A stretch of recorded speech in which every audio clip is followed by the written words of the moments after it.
Entertainment begins with a journey. This video is purely for entertainment and does not infringe on copyrights or laws.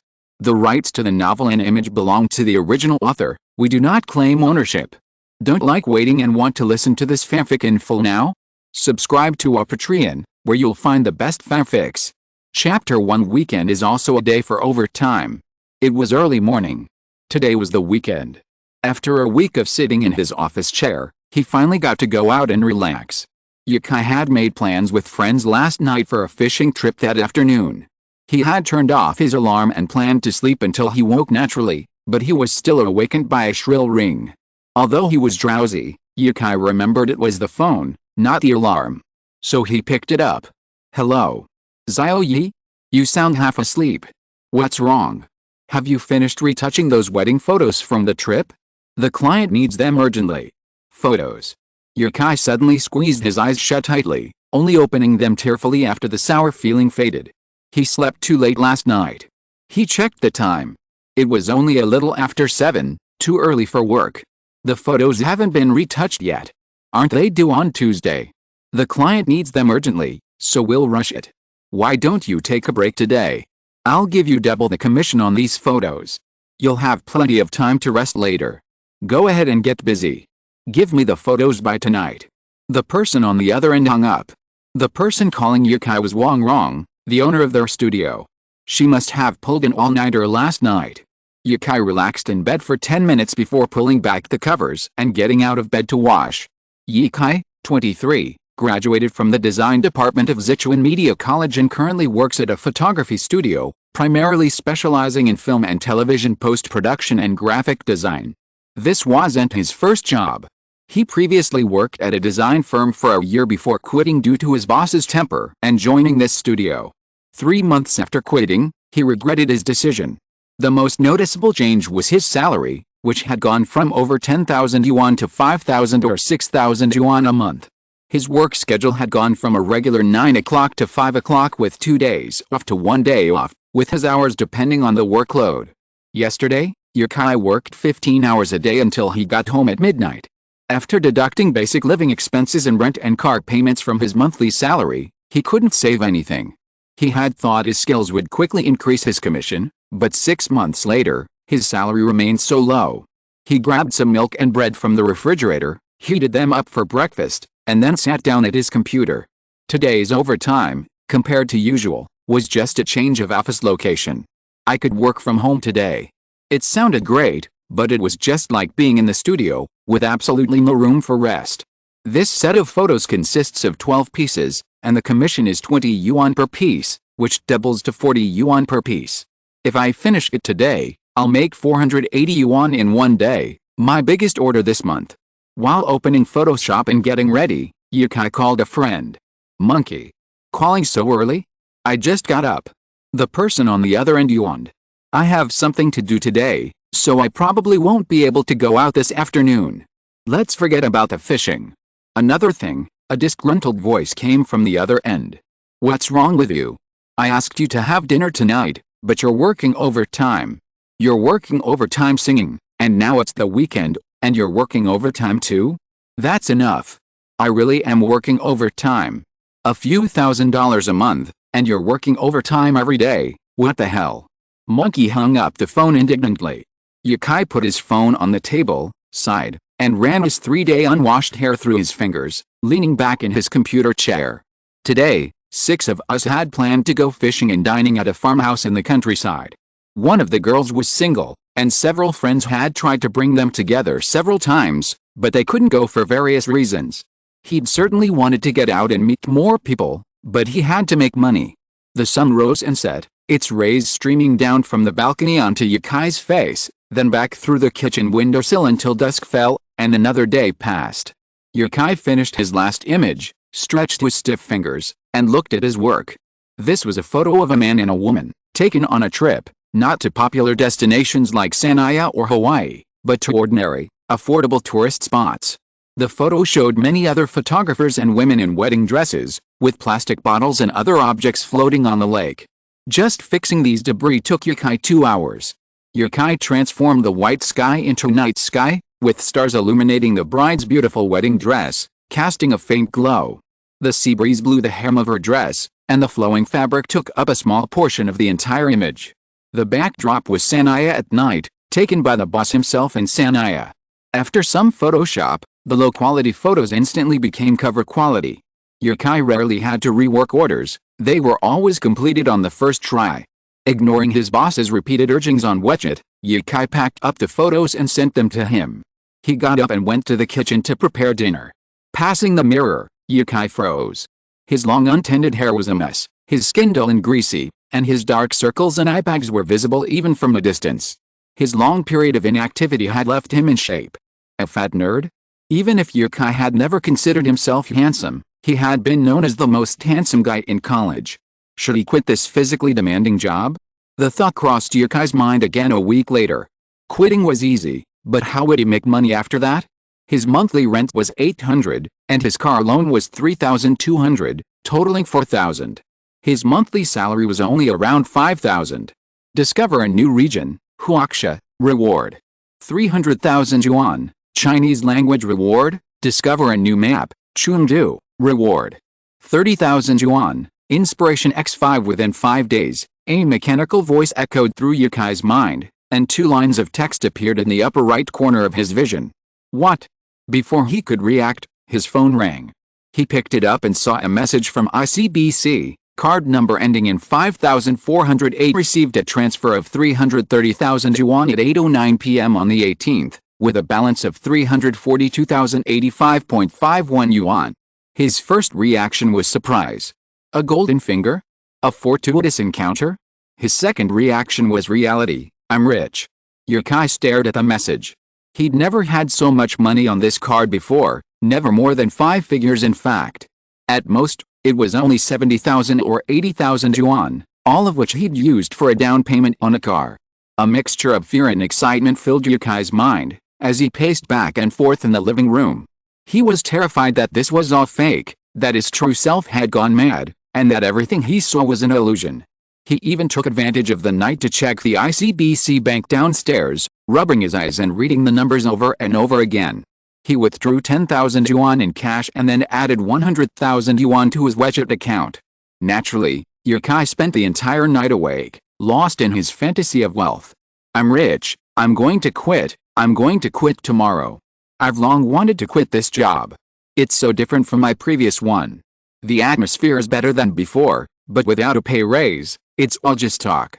So, should I travel or stay home and play? Stay home, top up 2,000 yuan to Druskins, and have a few days of fun gaming. The moon was dim, the stars were sparse, and the last barbecue restaurant outside the neighborhood had closed. Yukai finally fell asleep, clutching his phone tightly in his hand that night. The screen displayed a large WeChat balance before it went black. A new book has been uploaded. I hope everyone who clicked in will be generous with a recommendation and a favorite. Yukai won't be entering the entertainment industry, so the entertainment section is very small. The point is, aren't you tired of reading about travel all the time? I need to change it up a bit. Not much entertainment. Chapter 2. The world is so big. The next day, Yukai slept until after 10 before heading to the office. His workplace was a commercial building in a residential complex in Chengdu. The 3-bedroom, 2-living-room apartment had been converted into a small studio, with a living room serving as the common workspace. The bedroom doubled as his office, where Yukai also worked alone. Entering the code and opening the door, he was greeted by the sight of several people in the living room, intently focused on their tasks. For a moment, the only sound was the rapid clicking of mice and keyboards. Stop pretending, it's me. As Yukai's voice appeared, the atmosphere in the office suddenly relaxed. Quiet conversations filled the air, and one colleague even put on headphones to catch up on a TV series. Yukai? You're here so late. A portly man with glasses said. I'm quitting. I'm resigning. A short-haired girl exclaimed in surprise. Is that true? I hadn't given you any news before, and you're quitting all of a sudden. Really? That's a shame. You're the face of our company, and without you, we're left with these ugly little bastards. Who are you talking about? The fat man said angrily. Who can't you hear, you fat guy? Yukai ignored the arguing and went to his desk to pack up his things. The short-haired girl ran to the door, poking her head out, and said, Brother Yi, are you really leaving? Yukai tossed his things into a storage box and said, Well, I'm from out of town, and it's too stressful for me to earn this salary in Chengdu. I'd better find a job soon while I still have some savings. I heard they say your car loan is higher than our salary. Don't worry, brother Yi, you're so smart, you'll make a fortune no matter what you do. Kai tossed the girl an Alps candy that had been sitting in a drawer for who knows how long and smiled, I hope so. Here, this is a reward for you. The girl didn't realize she had given Kai the candy a month ago. She smiled and said, thank you, brother Yi. A while later, the boss arrived. The boss was a woman in her 30s named Wang Rong, the same name as Guo Jing's wife, but with a very different personality. When Kai handed her the resignation letter, Wang Rong didn't look surprised, as if she had expected it. You're resigning? Are you dissatisfied with your salary? That's part of the reason, but not entirely. Mainly, I feel I'm not good enough and want to continue my studies. Wang Rong tapped on the resignation letter with a pen, refusing to sign. Xiaoyi, your post-production skills are now comparable to mine, someone who's been doing it for 20 years. The pay for post-production work is directly proportional to your proficiency, and your salary will increase significantly in the future. I know your situation, too. Rent in Chengdu is expensive, and you still have a car loan to pay. How about this? I'll unilaterally increase your commission by 50%. Seeing Kai still looked determined, Wang Rong continued. I'll be away from the company for a long time, and without someone to supervise, their work efficiency will be affected. You're an outstanding talent returning from a large company, and I've kept the supervisor position for you. It's not easy for a weak woman like me to start a business in Chengdu. I hope you can help me build video images. If Kai hadn't come to resign, he wouldn't have known how much his boss valued him. In the past, Kai might have stayed for the money, increased his commission by 50%, and given himself supervisor benefits. Even if his salary was less than 10,000, it wouldn't be much different. But since yesterday, he has changed. It has been more than 10 hours since he obtained the cheat, and even now, those 2 lines of text are still floating in the upper right corner of his vision. The balance on watch it also tells Kai that this is not an illusion. If that's the case, why bother working for others? If he found out that China has 300,000, then going to Russia or the United States will also make 300,000? Rongcheng is just one of countless cities in China. If he visits a few more cities, wouldn't it be easy to make $1 million a month? Back then, the house he longed for wouldn't be as far away as it is now. Thank you for your consideration, Sister Wang, but I have thought it over. I hope Sister Wang will approve. Wang Rong sighed and hesitated before signing the resignation letter. In that case, according to the contract, since you haven't worked for a full year yet, we'll deduct 3,000 yuan from you. I'll calculate your salary and send it to you on WeChat later. Okay, Sister Wang, if there's nothing else, I'll leave. Wang Rong leaned back in her chair and said, let's go. I knew our small company couldn't keep you, but I didn't expect it to be so soon, considering you've only just started working with high-end photography. Photo editing is categorized into 3 levels, low, medium, and high. Then there's custom photography. Currently, only Kai and Wang Rong can handle high-end photography, the rest of the company is stuck with low and mid-range options. Sorry, Sister Wang. Kai, clutching his things, said goodbye to his colleagues and headed for the elevator. His ability to edit high-end photography showed he was starting to make a name for himself in the industry, but his initial decision to work in post-production was a temporary fix due to financial constraints. Not many people actually enjoy it. Just like when he was learning design, it was all about the money. Returning home, Kai placed his storage box on the table and headed downstairs. He wanted to see if switching to another city would earn him the cheat bonus. He'd tried many methods, but to no avail, so he figured it was only tied to his current region.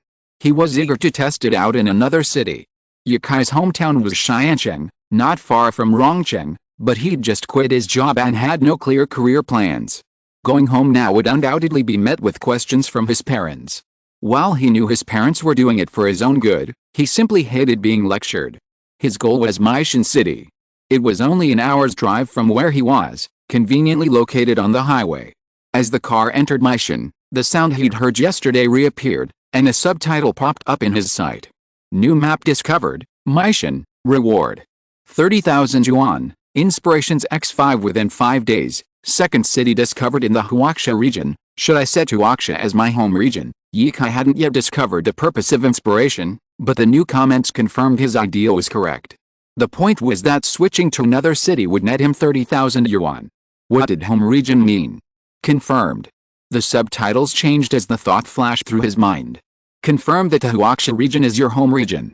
In your home region, you can get more rewards. Is it possible to get 2 rewards for 1 city? The effect of inspiration has not yet been discovered, but Yukai has indeed felt refreshed and his thoughts have become much clearer in the past few days. The word inspiration sounds related to creation, so is this a literary giant system? Chapter 3 Check in Maiwangzi. Maishan is located in the southwest of Sichuan province. Going west from Maishan is Mount Emei, one of the 4 great immortal mountains. What puzzled Yukai was that since Maishan was named after Mount Emei, why was Mount Emei located in Lashan? Yukai's original intention in coming to Maishan was to test whether the system worked in every city, but now that he was in Maishan, he naturally wouldn't just go back without doing anything. He decided to go a little further to Emei. Now that he had lost his job, staying in Chengdu would only mean playing games every day, so he might as well take a spontaneous trip.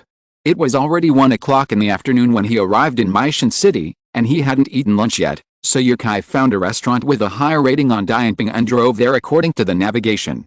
The name of the restaurant was Maiwangzi. This restaurant had a branch in Taikuli, Chengdu.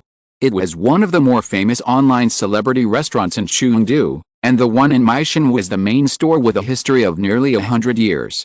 Pushing the door open, he entered a large hall, filled with large round tables seating 10 people. There must be a banquet going on today, and the first floor was packed. The cries of children and the chatter of adults mixed together, making it extremely noisy. Is this the restaurant ranked number 1 on Dianping? Seeing Yukai enter alone, the waiter hurried over and asked, "Hello, how many people are there?" "It's just me." "Do you have a private room?" "A quieter one." The waiter pulled out a menu and said, "We don't have private rooms. The second floor is less crowded and quieter. How about you order first? I'll take you upstairs." "Order first, then go upstairs?" "Perhaps that's the custom here." Yukai took the menu and looked at the signature dishes. This restaurant in Chengdu was incredibly popular. There was always a line. Yukai had heard of it before, and pointing at the dishes, he said, "Dongpo pork knuckle, family wonton, steamed scallops, crispy steamed pork with rice flour, and fresh fish and lamb. 4 dishes and a soup." Dongpo pork knuckle is a must-try when you come to Maishan. This is the place where it originated. Although Yukai still didn't know what Dongpo pork elbow looked like, it didn't stop him from ordering it. He had plenty of money, anyway. While others spent less the more they traveled, Yukai earned more. The waiter took Yukai upstairs and chose a table by the window. The ambience was fine, but the only thing Yukai wasn't happy about was the table. They only had a large round table, and it felt a bit awkward eating alone. "Please sit down for a while. Call us if you need anything." Although Maishan is close to Chengdu, the accents are quite different, making it quite interesting. "Okay." On the second floor, he couldn't hear the child crying clearly. If he had known this was a banquet, he might not have come. It felt so different from the one in Chengdu. He played with his phone as the food was quickly served. The Dongpo pork elbow was a large one, and the waiter had cut it into pieces to make it easier to pick up with chopsticks. But the fat was so thick that Yukai hesitated to eat. The crispy steamed pork with rice flour was quite good, coated in a crispy crust and drizzled with sauce.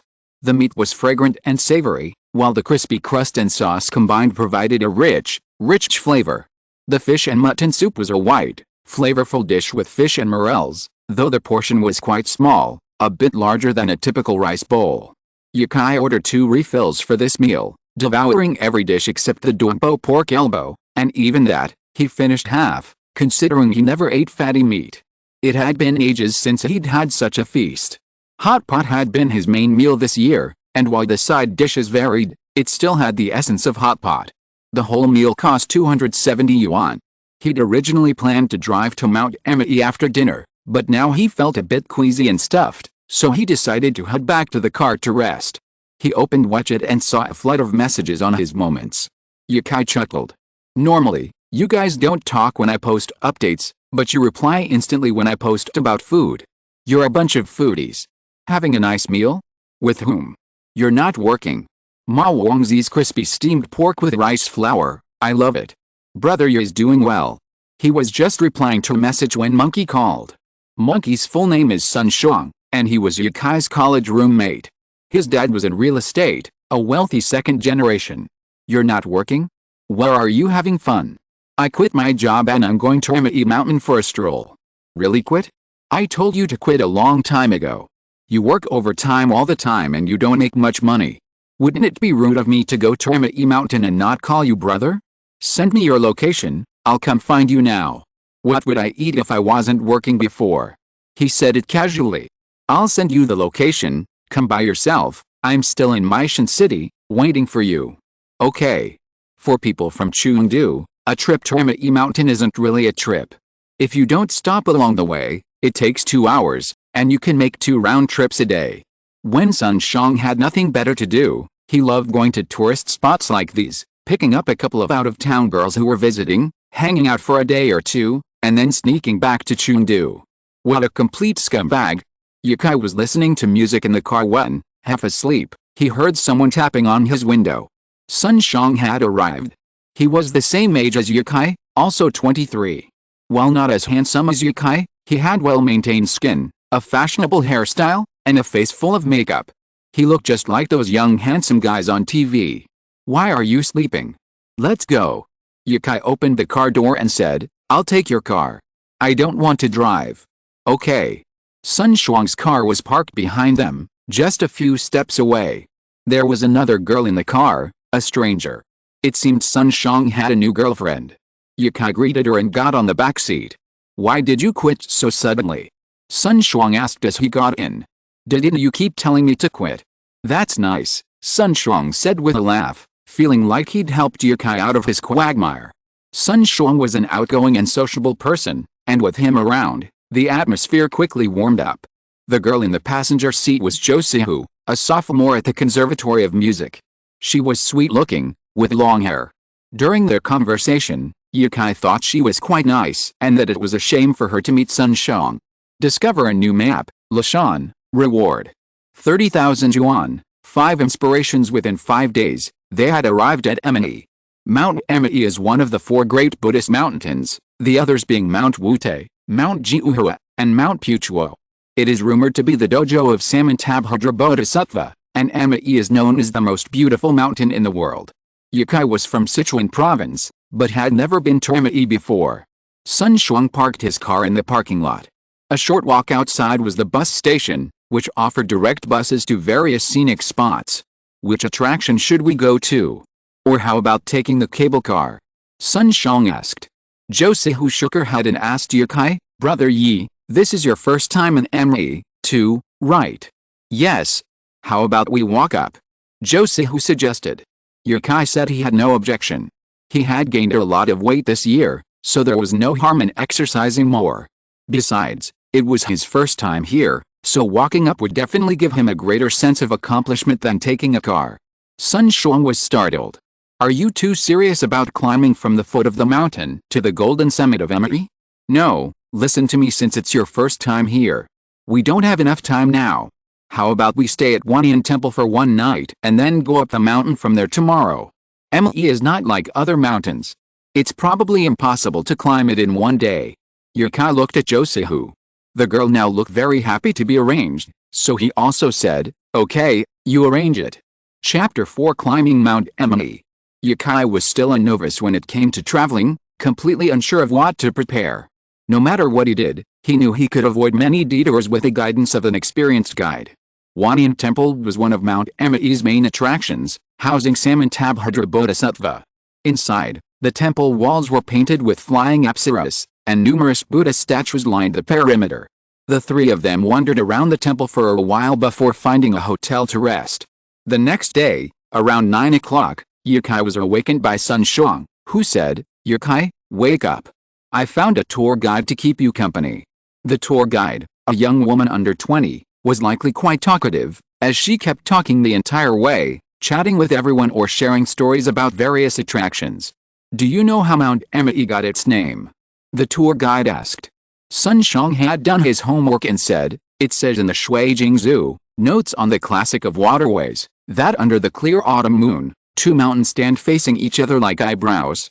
Later, The name was changed to Emily, and thus Mount Emily. The tour guide smiled and said, "You scholars are so educated.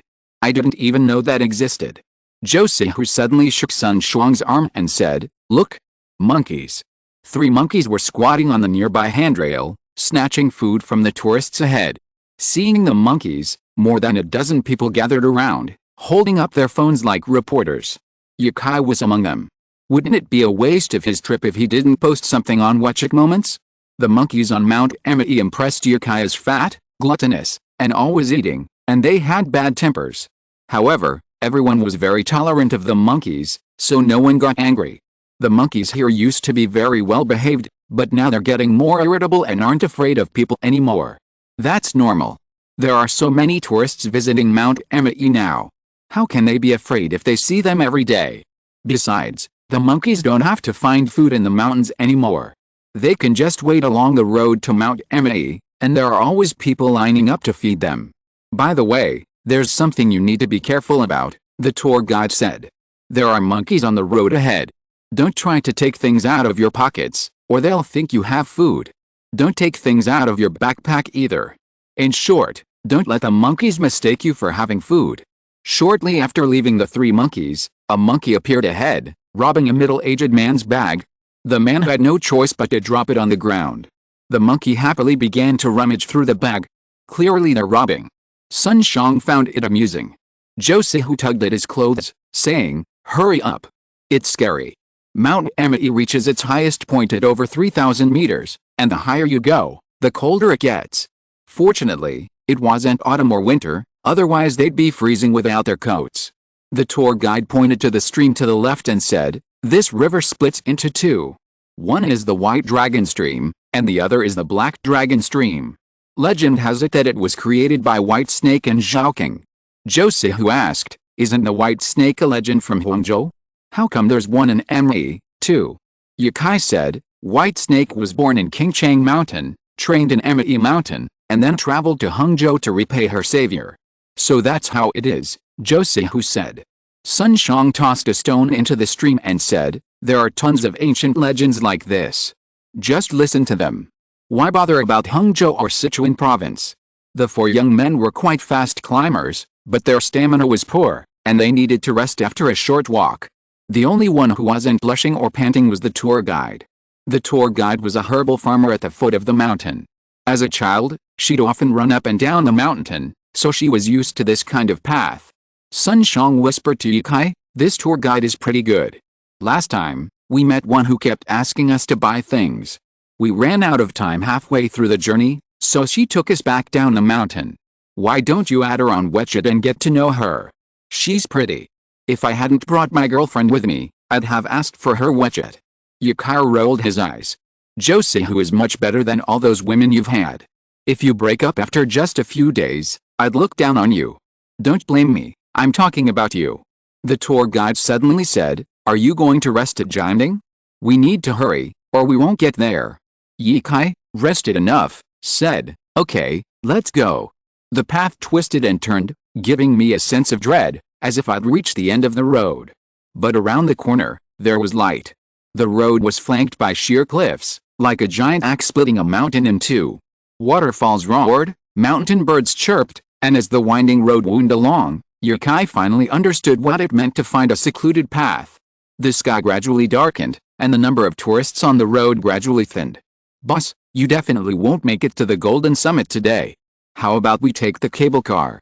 Or maybe find a temple here to rest?" Sun Xiang immediately responded, "Cable car, cable car." He had walked so much up there, if his girlfriend and Yukai hadn't insisted on walking, he would have taken a sedan chair up the mountain. Now his legs felt numb. The cable car here was like a bus in Chengdu early in the morning. Yukai felt squeezed like a sandwich.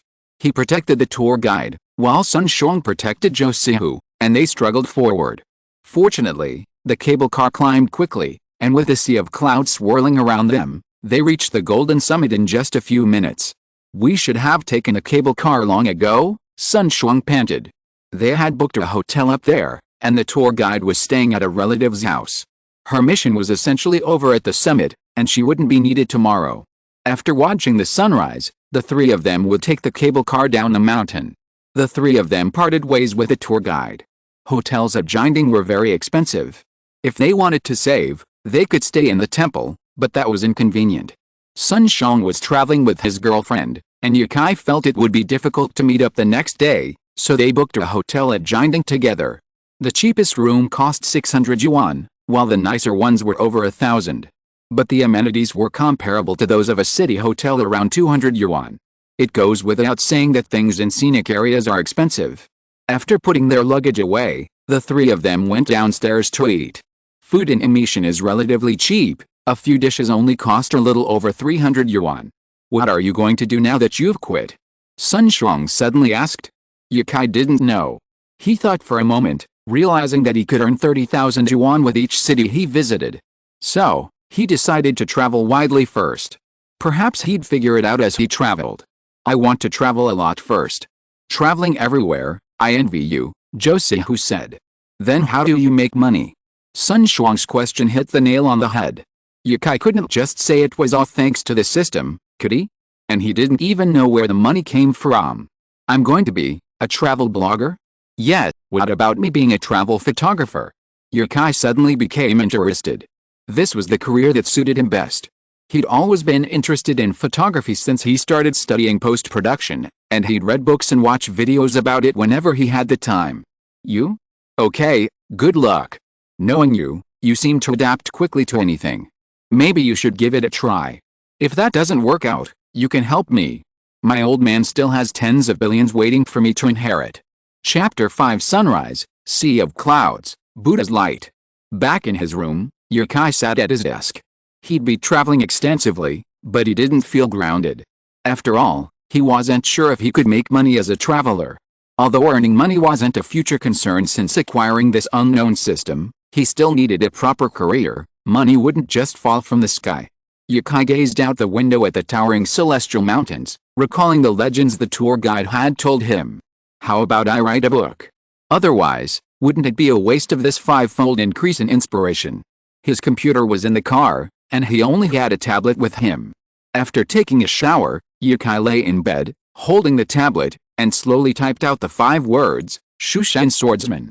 He began to think about the plot, and suddenly a flood of ideas flooded his mind. If he continued, it would earn him over 4 or 5 million yuan. Yukai quickly stopped his wandering thoughts. He just needed to write something essential. He deleted the words Shushan Swordsman and retyped Chinese Paladin. At 5 o'clock in the morning, there was a slam on the door. Yes, it was Sun Xiang again. Yukai rubbed his eyes, opened the door, and said, "Why do you like disturbing my sweet dreams so much? Brother, what time is it?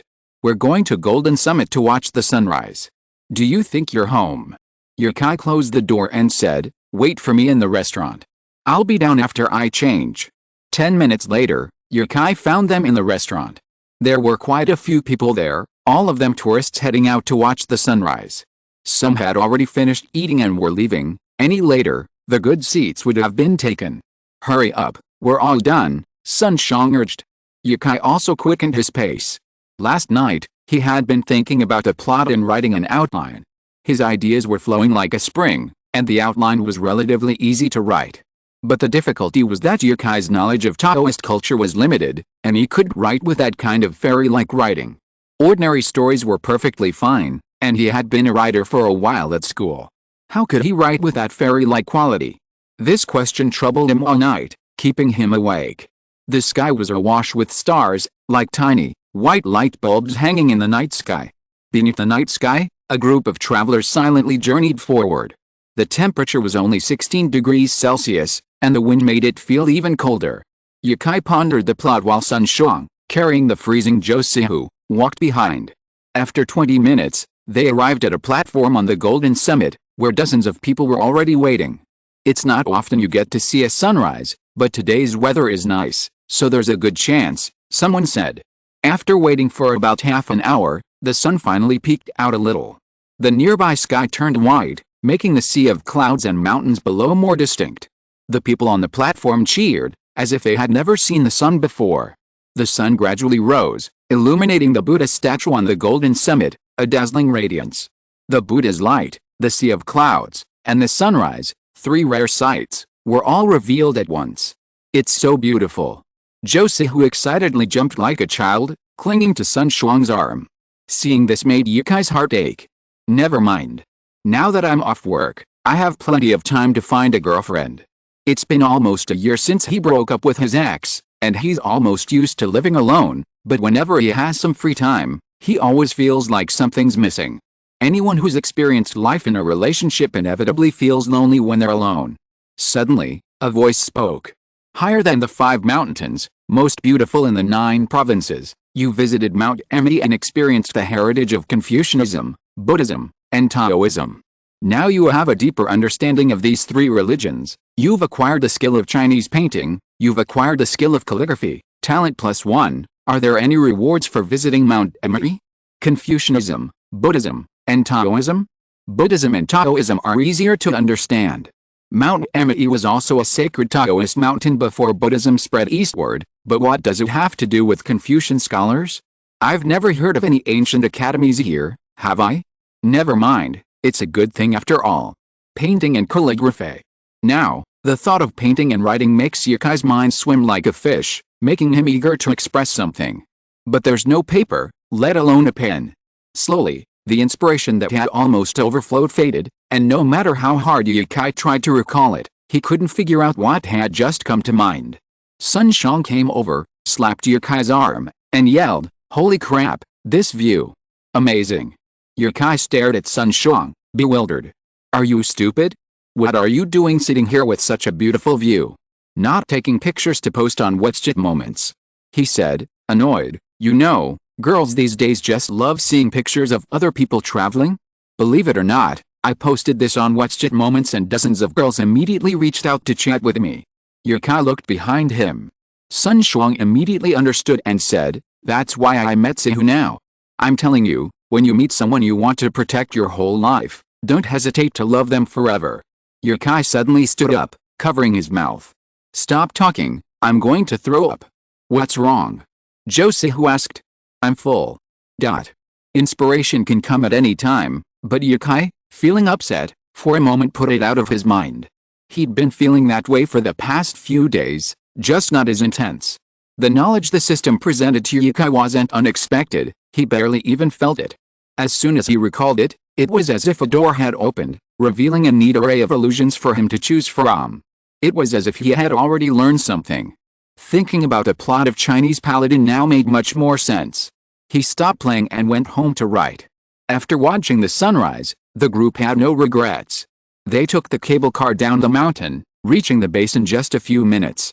Sun Shuang escorted Yukai to Maishan City, where they had dinner. Yukai's car was still in Maishan City, so he had to come. After dinner, they each went back to their homes. Once home, Yukai immediately turned on his computer and began writing. With the outline already polished in his mind, Yukai typed with incredible speed.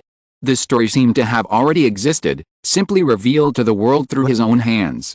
Perhaps this is what writers call writing is naturally formed. That evening, Yukai found a reputable novel website called Kishi and uploaded his article directly there. He wasn't planning to sign a contract for the book, he simply wanted to use it as a platform for its publication. He has read novels written by others. His writing style is not bad, and the story and coherence of Legend of Sword and Fairy are also excellent, so he thought that if he has the opportunity in the future, he can make a TV series. He still has some idea of whether the story is well written. After uploading, the rhythm of typing was a little shaken. Whenever he had something to do, Yukai wanted to click on the background to check the collection. Finally, he made up his mind and unplugged the network cable. Only then could he calm down and start creating. After a few days, the feeling of inspiration disappeared. Yukai sat in front of the computer for a long time and couldn't write 2 lines. So he slammed the table and stood up. "I won't write anymore, I'm going to travel." Dear viewers, please click on the collection and click on a few recommendations. The contract has been signed, and the status will be changed in a few days. Everyone click to invest and you will get a stable income in a few days. Chapter 6, Going to the Snow Area. Who doesn't have a dream destination in mind?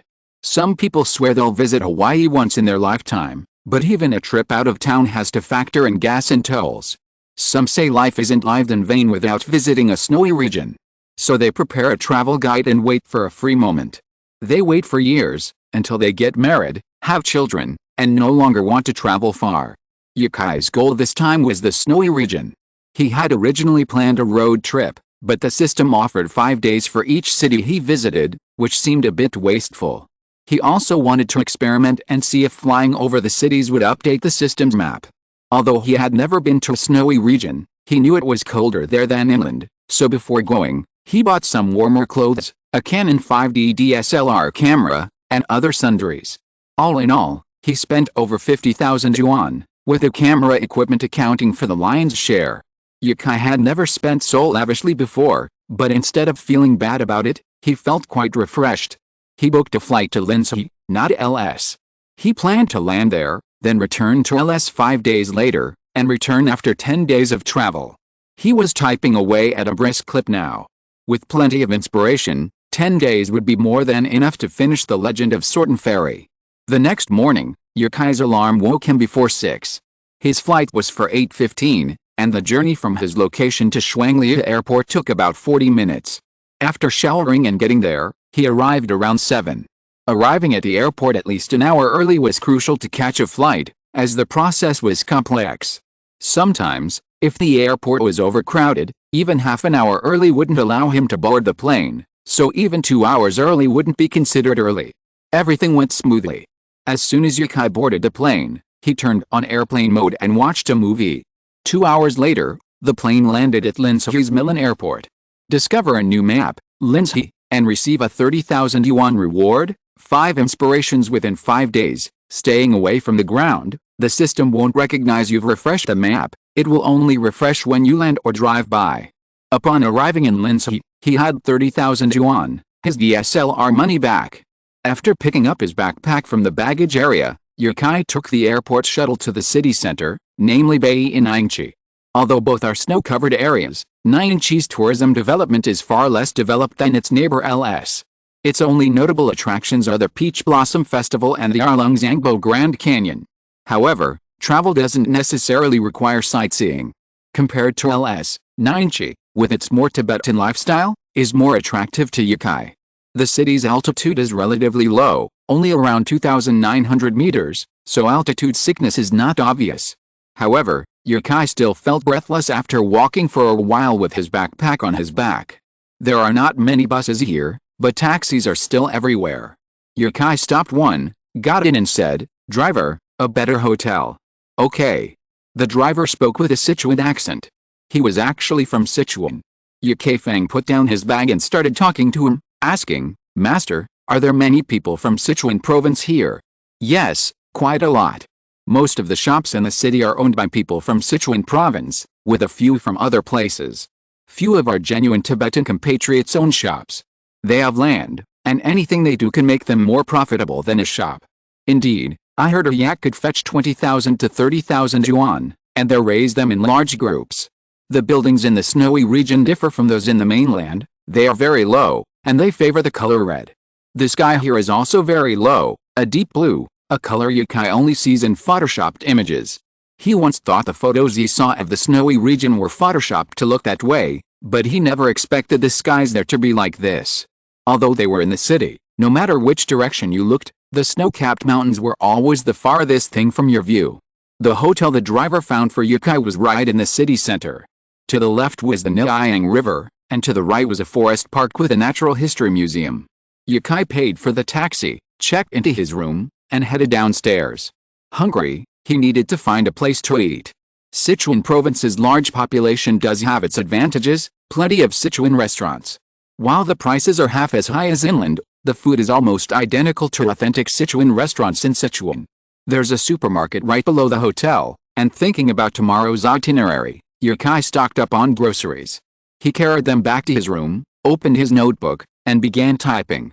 He was writing about the scene where the drunken swordsman took Li Xiaoyao and Lin Yoru to Mount Shu to rescue Linger, but the swordmaster refused to let it go. There's actually no such mountain in Sichuan, it refers to a large mountain range in Shu. Yukai captured the most important mountain, Emery, and wrote about the Shushan sword school. Time flew by, and tonight, Yukai couldn't sleep. It's common for people from the inland to suddenly find themselves on the plateau. Altitude sickness depends on individual constitution, some adapt quickly, while severe cases can be life-threatening. Having barely slept all night, Yukai was awake when the alarm went off, which made him wonder if he'd been awake all night. Let's go to today's destination, Mount Bonri. Mount Bonri is one of the most important sacred mountains in the snowy region. Believers place all their hopes for happiness in this life and liberation in the afterlife upon it. They circumambulate the mountain annually to eliminate sins and illnesses. Beneath the great mountain, countless other local sacred mountains exist. Every Tibetan community has its own sacred mountain, some worshipped by a single village, others by several. Mount Bonri is about 20 kilometers from the city, making it impossible to walk. Fortunately, the taxi driver was on duty early, so after waiting for 10 minutes downstairs, he finally hailed one.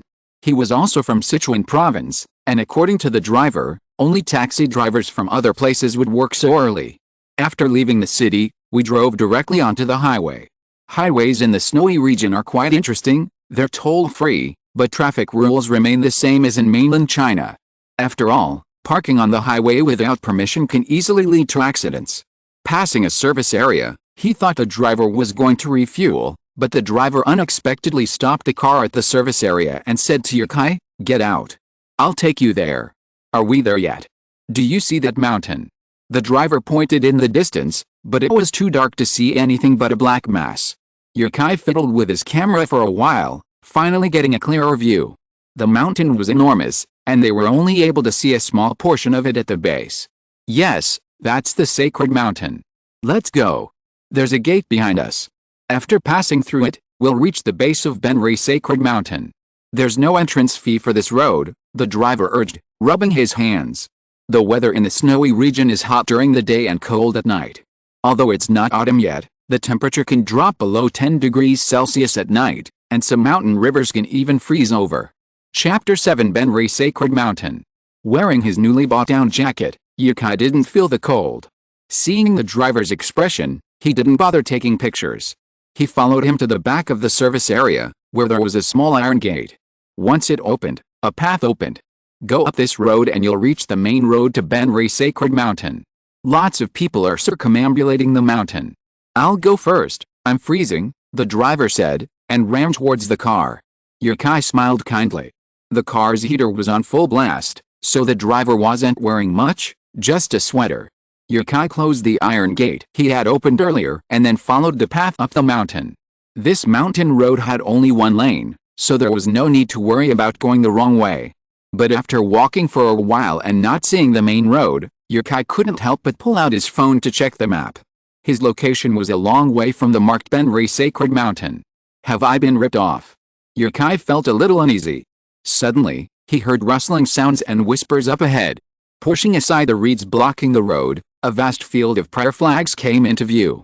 Beneath them stretched a path, about 2 or 3 meters wide. The driver was right, quite a few people were already circumambulating the mountain. Tibetans have relatively few things to do, so they circumambulate the mountain when they have free time. Yukai descended to the main road and joined a group of Tibetans circumambulating the mountain. There weren't a single Han Chinese person in sight. Most were spinning prayer wheels, muttering Tibetan scriptures in unison. Yukai, dressed in distinctly different clothing and carrying a bulky backpack, stood out from the crowd. He didn't like this feeling of being divided. But after walking for a while, Yukai realized that no one cared about his attire, nor about his ethnicity. Everyone looked at him with kindness. Yukai quickly absorbed the atmosphere, walking silently forward, only picking up his camera when a scene caught his eye. The sun gradually rose, and Yukai's heart suddenly began to pound. He instinctively found a spot to squat, his camera pointed in the direction of the sun, between which lay the endless stream of Tibetans. 2 minutes later, the sun rose above the two Tibetans. One of them clasped his hands together, while the other, an elderly man, leaned on a cane in his left hand and swung a prayer wheel with his right. The sun just barely covered them. Click. Yukai captured the scene. Looking at the photo in his camera, Yukai couldn't contain his excitement. If he had to capture faith in a single image, he couldn't find another one that captured it quite like this. Due to the exposure, the details of their figures were completely black, but this very fact made them even more mysterious. After all, the snowy region has always been shrouded in mystery. If this photo were too clear, Yukai wouldn't have been as satisfied. He caught up with the two people he'd taken the photo of and followed them. Yukai didn't know how to describe this photo. Perhaps he would never capture another like it on this trip.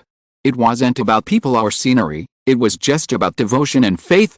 Benri's sacred mountain is 35 kilometers long, and it takes a day to circumnavigate it. Sometimes, when Yukai felt tired, he would sit down to rest. Halfway up the mountain, there was a temple, and Yukai went in to circumambulate the enormous prayer wheel. The monastery's prayer wheels can't be turned in reverse, you can only circle them clockwise. Near the summit, the prayer flags cut across the peak and descended on the other side. Climbing to the summit of a sacred mountain is taboo and disrespectful to the gods. Tibetans believe there should be a boundary between humans and gods, otherwise there will be no harmony. This is why pilgrims avoid the summit. As Yukai was walking down the mountain, he passed a man who'd taken photos that morning. With his hands clasped together, the man greeted Yukai, "Hello." "Hello, too. I saw you taking pictures of us this morning. Are you a photographer?" Yukai touched his DSLR and said, "I'm not really a photographer. I'm just an amateur. Isn't it okay to take pictures here?" If he'd broken the rules, the photo would have to be deleted. The man patted Yukai's arm generously and said, "There's no rule against taking pictures. Don't worry. Have you eaten yet? Come in and have something to eat." He pointed to a small space at the back, blocked by prayer flags, where he could vaguely see people eating. Yukai didn't refuse, he really needed a place to eat. He then entered the house. There were 5 people in total, presumably the uncle's family. Besides his wife, there were 2 elderly people and a girl who looked like a high school student, a little thin but with a pretty face. The uncle finished speaking, asked the girl to stand up, bowed, and said, "Hello, Tashidelik." Then everyone said, "Tashidelik." Yukai had all sat down, but upon hearing this, he immediately stood up and said, "Tashidelik, Tashidelik." The uncle pointed to the ground and said, "Sit down, sit down. They don't speak Chinese. Do you want to eat?" Their food was spread out on the ground, roasted barley flour, tsampa, and water. There were also some beans, probably for eating with rice. Yukai couldn't bear to eat their food. He took the travel bag and took out the food. Air-dried ham slices, ham sausage, luncheon meat, canned treasure porridge, canned fruit. He bought a ton yesterday. He always bought more than he could chew, just in case he'd have to eat with someone else, but this little wasn't enough for 6 people. Yukai opened the can of fruit and handed it to the girl. "Here." "That's impossible, little brother," the man told the girl, who had already held out her hand, to sit down. He then turned to Yukai and said, "We have food, how can we eat your food?" "That's not right, no." His Chinese wasn't very standard, but Yukai understood his meaning. "I can't eat much. I'll go back to the city after we get down the mountain. This is too much for me to carry." He was speaking from the heart. The plateau was tiring, and carrying all this stuff up here had already cost Yukai half his life. Luckily, he only brought food and water, his clothes were at the hotel. If he had carried it all, Yukai wouldn't have been able to climb the mountain, he'd have died after just a few steps. "I'm too tired to carry it anymore," he explained to the uncle, and by the way, he unpacked the other things and put them between them, then sat over and said, "Let's eat together." The uncle wanted to say something, but was stopped by the old man. He picked up a piece of ham, said something in Tibetan to Yukai, and started eating, then said something again, looking at his granddaughter. The girl temporarily acted as a translator. Grandpa said thank you, and then said don't be polite, this is a gift from a friend. Yukai breathed a sigh of relief, and he didn't want to be polite anymore. In fact, he didn't mean anything else. It would be a waste to buy so much for yourself and not be able to eat it.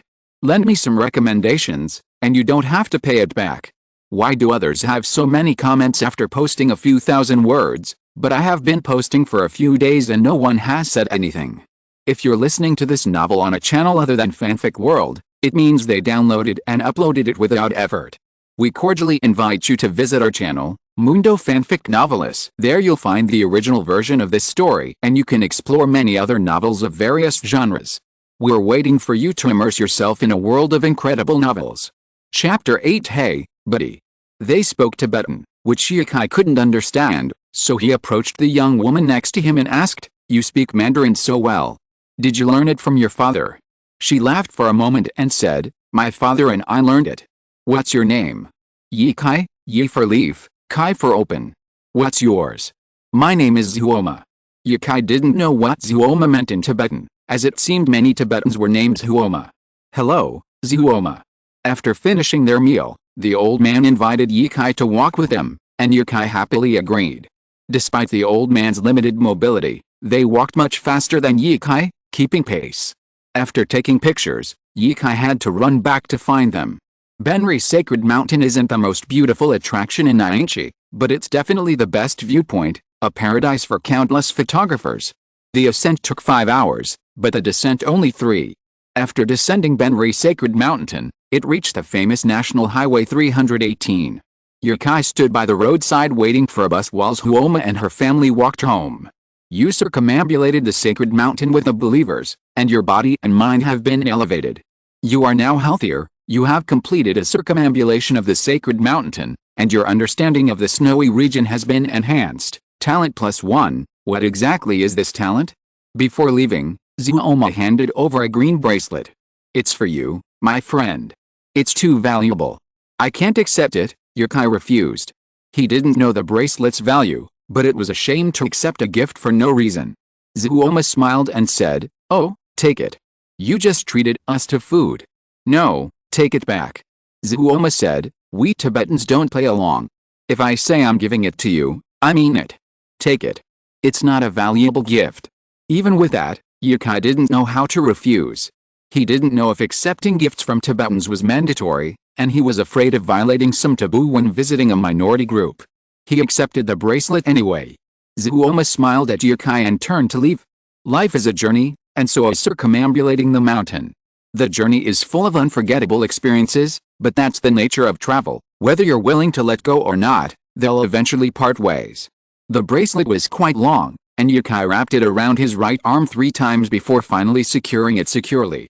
The grip was just right, neither loose nor constricting. After finishing with the bracelet, Yukai looked up and saw a man riding a bicycle towards him. He was wearing a helmet and sports goggles, and his bike was lashed with luggage. "Where did you get here from?" Yukai asked. The man didn't stop, saying, "Guangzhou." "Sure?" Yukai asked, "How long did it take?" Still not stopping, the figure gradually receded into the distance, 2 months. Yukai felt like a complete failure. This was what travel was all about, 2 months of cycling from Guangzhou to Linzhi, then a short ride along Highway 318 to get directly to LS. "Hey, buddy." Someone suddenly called out. A Range Rover pulled up in front of him, followed by 2 Tuaregs. The Range Rover rolled down its window. "Shall we go?" "Let's go." Kishi Editorial Department. Haven't you contacted the author yet? Gecko asked. No, it seems the author has set it to auto-update. It's been doing it automatically for the past few days, and the female editor, wearing round glasses, adjusted her reflective glasses. And I don't think the author wants to sign a contract. Why? Gecko wondered. Did he tell you? No, I've noticed the author is very likely finished. Otherwise, it wouldn't explain why he posted nearly 300,000 words in just a few days, with an update of 50,000 words almost daily. Gecko asked, what does it have to do with us whether the author has finished it or not? Who cares? Gecko only wants the copyright. With over a decade of experience as an editor, he can tell at a glance whether a novel has potential, and what potential it has. This novel's author clearly had his eye on film and television adaptation rights from the start. Whether it's the writing style or the flow of the plot, it surpasses most current authors. Even if no one noticed the novel now, it would be easy to sell the rights if they recommended it to him. But the prerequisite is to contact the author first. What's the point of dwelling on whether or not the work is finished? I'll contact the author later, the bespectacled editor said immediately. How will you contact him? Send a private message. Gecko was considering whether to replace the intern. Call, idiot. Doesn't he use a cell phone to register as an author? His gaze returned to the snowy area. Yukai got out of the car at the Kiru Hotel. We'll pick you up here tomorrow morning. No problem. This was a group of self-driving tourists from the mainland. They had arranged to meet up online and then met in Chengdu. They rented 3 cars and drove directly from Chengdu to Linzhi. It had been 2 weeks since they met. Originally, there were 12 of them, and 3 cars were just enough. The back of the SUV had plenty of room for 2 people. But one person didn't show up, and another went back after arriving in the snowy area. Now there were 10 of them left, 6 men and 4 women. The car that had invited Yikai had 3 people, 2 women and 1 man. The driver was the boyfriend of one of the girls. Their trip to Nyanchi was over, and they were heading directly to Gyeongbu-gyeongda the next day. After some consideration, Yikai decided to take their car to Gyeongbu-gyeongda, as finding a ride in Nyanchi would be difficult. The bus to the snowy area was a small van like the Wuling Hongguang. Not only was it smelly, but it also stopped and started along the way, making an hour's drive feel like 3 hours. Dong, dong, dong. The music in the car was so loud I didn't notice it, but now I realized my phone was ringing. Hello, Yikai answered. Hello, I'm Zubi, an editor at Kishi. Your novel is ready for a contract. Please read the private message on the website. Just tell me directly. How is the profit sharing? Zubi clicked on the contract information on the website, found the profit sharing section, and said, 50%. What about the other adaptations? Are they all 50%? Yes. Since I've called, and nothing has changed? You've already revealed your needs, so why not be more sincere? I'll only sign the electronic copyright to you. I need to retain all other copyrights. If you disagree, I'll have no choice but to not sign. Yikai didn't care. Electronic copyrights weren't profitable, and no matter how well he wrote, he wouldn't make much money from this novel. After all, the total word count was too short, and Yikai planned to finish it within 1,000,000 words. Please wait a moment while I ask. I'll call you back later. After hanging up, Yikai also went outside the room. After swiping his card to open the door, he connected his DSLR to his laptop. He had taken a total of 155 photos today. Yikai selected them one by one, keeping 20 and storing the rest on a cloud drive so he could find them whenever he needed them. Designers never made the habit of deleting materials. Chapter 9 Self-Driving Tour Group. The most important of these photos is the one of Zuoma's father and grandfather. This photo is the highest quality Yikai has ever taken since he started photography. Besides that, the other photos each have their own unique characteristics. Yikai put the photos into Photoshop. Landscape photos aren't as complex as portraits. Most are ready after color adjustment, while some require minor retouching. In less than half an hour, 20 photos are complete. The same scenery, the same season, can look different in the hands of different photographers. Do you think it's a matter of camera technique? Wrong. The same location, the same angle, the difference in camera technique is minimized to near zero, making the original photos look almost identical. It's the post-production retouching that gives a photo its soul. All of this is the result of post-production retouching. Color adjustment sets the tone of a photo, while retouching defines its details. A summer photo can instantly transform into winter in Yikai's hands. Whether it's a warm or cold winter depends on his mood at the time. Therefore, retouching is also a form of design, requiring inspiration. After retouching, Yikai created a new document and began writing about his day's experiences, inserting appropriate photos into the text. Yikai had previously told Sun Shang that he wanted to be a traveler, so he was now trying to become a travel blogger. He'd soon turn his writing into a long chart and post it on Weibo. Dong dong dong dong, the phone rang. Hello, Yikai said. Hello, I'm Ginkgo, an editor at Kishi. Yikai said, nice to meet you. What can you do for me, Ginkgo? Of course, it's about the contract. You might not know, but we're not so strict about film and television copyrights these days, so we can consider your request. When do you think we have time to talk? Yikai said, not just film and television copyrights, but also game copyrights, comics copyrights, and so on. There's no precedent. You want everything? We don't make money, do we? Yikai smiled and said, so, would you consider acquiring the electronic rights to this book? You could buy it outright. I'm almost done. Sir, you're a new writer, right? There are some things you might not understand in online articles. Is it convenient for you right now? If we're close, we could talk in person. I'm in the snowy area. When are you free? About 10 days from now. Ginkgo was silent for a moment, then said, then we'll contact you when you're free. He gave up on the book. After exchanging a few pleasantries, the two hung up the phone. Yikai's mood remained unaffected, as he enthusiastically wrote a summary of his day's trip. Inspiration should enhance writing. Writing style is essentially the combination of a large number of words to form the most concise and clear sentences. When someone reads it, The words transform into images that appear in the reader's mind. This is why prose writers have excellent writing style. Their words create a beautiful picture. Yukai's summary is equivalent to a prose piece. After finishing, Yukai thought for a moment and pulled out the best one. He created a growth chart with the remaining photos and text, posting it to his Weibo and Moments.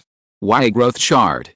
Because there are many people on Weibo who steal images and use them for their own purposes without crediting the original authors. Creating a growth chart ensures that the stolen images aren't high-definition versions.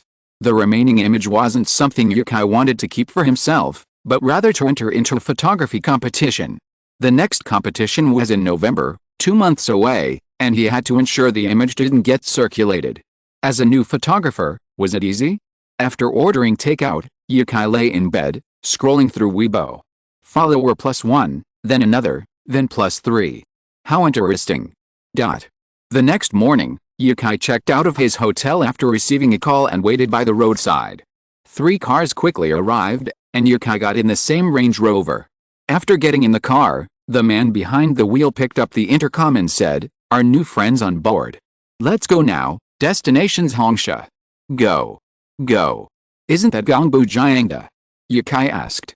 The girl sitting next to Yukai chuckled, "You said yesterday you'd leave as soon as you got to Gongbu Jiangda, so they decided to go to Zhongsha Township in Gongbu Jiangda today and then to Gongbu Jiangda tomorrow." The handsome man driving, turning up the music, spoke into the wind blowing through the window. "You can't rush a trip to the snowy region. Can't the pace of life there calm your restless heart, my friend?" Yukai smiled wryly. "Why do I feel like you're more restless?" The driver was Wang Hai, 26, from Yanjing, a bar singer. In the passenger seat sat his girlfriend, Yan Zi. Yukai didn't ask her age, but she was probably a college graduate. Sitting next to Yukai was Yan Zi's friend, Wu Dan. Wu Dan had just lost her job, and Yan Zi, noticing she'd been feeling down, had dragged her to the snowy region to relax. The snowy region embraces all those who are disappointed. Yukai saw none of the dejection of unemployment in Wu Dan. She was a cheerful girl. The car was always bustling with activity, not only from the 2 girls' chatter but also from Wang Hai's singing. Yukai had no expertise in singing, but he felt Wang Hai had a great voice.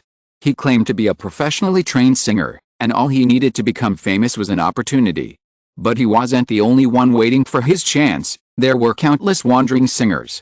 Suddenly, the 3 cars began singing in unison. "The light of dawn will penetrate the darkness, shatter all fears. I can find the answer. Even if I have to fight against the light, I can dispel the darkness. Cast away all burdens." The cars continued on their way. Their itinerary was essentially unplanned.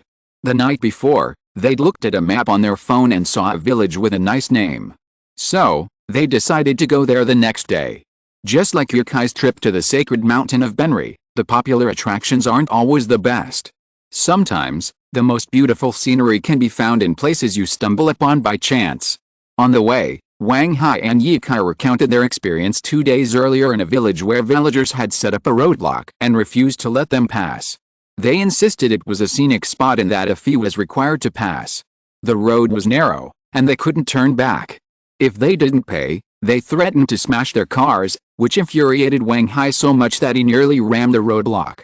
How could a village be considered a tourist attraction? And they charge 85 yuan per person, with both small and large amounts, making it seem like such a thing. The national highway continued along the Niayang River until a bridge appeared on the right. Across the bridge lay Zhongsha. Zhongsha was a tiny town, consisting of only 1 street and a few buildings. Most shops were closed, and the door of the town's only bank was covered in dust. It hadn't been open for who knew how long. They arrived in Zhongsha around 11 a.m., and after a long search, they finally found a restaurant. It had no sign, and it was unclear how they had found the place. Across from the restaurant was the bank, which was also closed. Chapter 10 Pilgrims. More than 10 people came in one after another. Someone looked at the bank opposite and complained, "Only the Agricultural Bank of China would build a bank in a place like this. Isn't it closed? Let's order first." Yan Zi said. "There are 4 rectangular tables here, and people from 1 car can sit together." Wang Hai went to order the food. He was the organizer of the self-driving tour. Yukai was not used to sitting with 2 girls, So he went to find a kettle and a disposable cup to pour a cup of boiling water for the girls, and then gave the kettle to the people at other tables. Seeing that Wang Hai had not returned yet, Ye Kai also went into the kitchen. The chef said, "Stir-fried pork with green peppers, tomato and egg soup, boiled pork slices, twice cooked pork?" "Got it. How much is it?" Wang Hai asked. 48, 35, 65, 48, a total of 196. "I'll charge you 190 per table. By the way, do you want yak or regular beef?" "Yak is 80 more. Regular is fine," Wang Hai said. When he saw Ye Kai, he whispered, "So fucking shady." Ye Kai felt that there were so many fellow Sichuanese. Just then, a tricycle, similar to the ones used by express delivery services, with a windshield on the back compartment, stopped outside the store. A very dirty man got out and walked in. He ordered 2 vegetarian dishes, then helped himself to his meal, took some cold dishes from his bag, set them aside, and began to eat. Wang Hai whispered, "Pilgrimage. I can't understand them. They've been brainwashed." Ye Kai hadn't known what pilgrims were until he arrived in the snowy area this time, when he had seen some on the national highway. But they weren't dressed so dirty, and almost all wore Tibetan clothing or monk's attire. The food hadn't even arrived yet, and everyone had nothing to do, so they just stared at the man. Ye Kai went out to take a picture of his car, then came in and sat across from the pilgrim. "Where are you from?" He took a bite of his food and replied, "Aba. Do you know Aba?" "Yes, but it's a bit far." Aba is also in Sichuan province, and the pilgrim was a Tibetan from Sichuan. "Where are you from?" he asked. "I'm from Sichuan too," Ye Kai said, trying to connect with him. "Did you walk all the way from Aba?" "Really?" Ye Kai said, "Walking, but pilgrimage isn't just about walking, it involves prostrating oneself. In Tibetan, this is called a long kowtow. They chant the 6-syllable mantra or their own wishes, make hand gestures, and after 3 steps, kneel on the ground, prostrating themselves, and repeat this movement over and over again." "How long have you been walking?" He put down his chopsticks and said, "From home? It's been a year and a half." "Wow. Over a year." A chatter could be heard from behind Ye Kai. They had all gathered, standing behind him to listen to the 2 men's conversation. Only by truly understanding them could one appreciate the Tibetans' devotion to their faith. Hiking over 1,000 kilometers, or even further, across the plateau, powered by love, is unimaginable to those from the mainland. Pilgrimage may not always bring you fulfillment, but the perseverance and persistence that faith instills are incredibly powerful. This man, 48 years old, looked almost 20 years older, like he was 68. He was optimistic and talkative, though his Chinese wasn't very good. For 2 years, he'd walked a maximum of 5 kilometers a day, marking each section with a stone.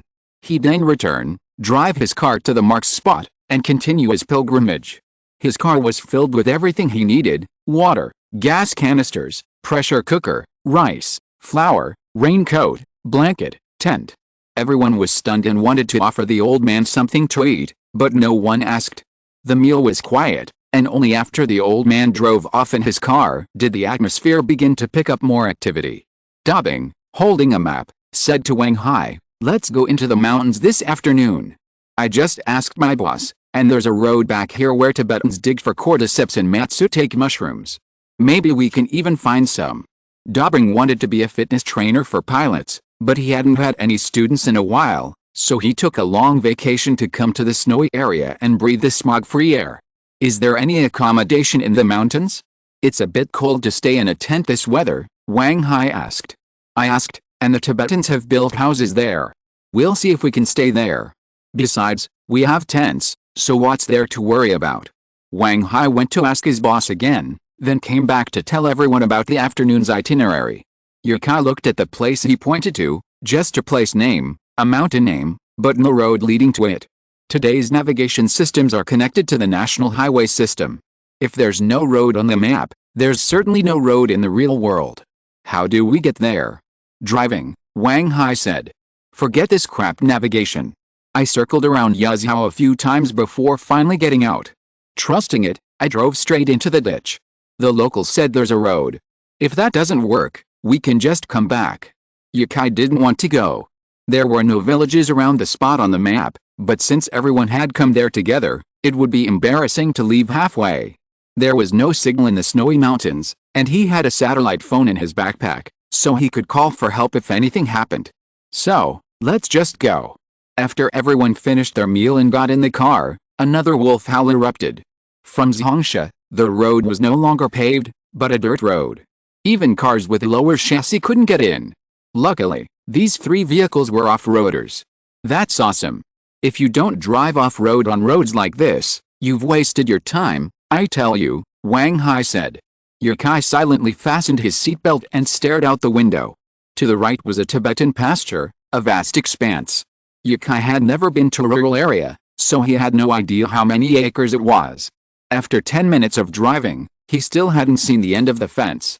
There were yaks and horses grazing there. Traffic was relatively sparse in the snowy area, but no one dared to drive fast. The animals that often roamed the middle of the road were the most formidable traffic police. Sometimes, honking the horn wasn't enough, and someone had to get out of their car to shoo them away. As they drove deeper into the dirt, the road disappeared, leaving behind a gravel road. Several cars, all-wheel drive, roared along the gravel. Suddenly, there was a loud bang from behind. Wang Hai slammed on the brakes, got out, and asked, "What's going on?" "The tire's flat." "Let's change it with this spare one." The boys frantically began to change the tire. The unstable rocky ground made it difficult to find a foothold for the jack, and it took a long time to get the new tire in. A glance at the watch revealed 5 o'clock. They were still 40 kilometers from their destination. "We're going to go back," one of them said. At this time, a man came back from the road ahead and said, "The stone road ends in a few hundred meters. There is no road behind. It is a grassland. I saw a house in the distance. Someone should live there. What should we do?" Everyone looked at Wang Hai. "Let's go back. There is no signal here. What if something happens?" Yanzi suggested. "They have already entered the deep mountains. It will take 4 hours to turn around and go back, and this road. Let's go to the front and see the situation first. We can't go back on this road. It is uphill now. The car can still be kept stable, but if we go back on this road, the car may not be able to keep stable and slide down directly."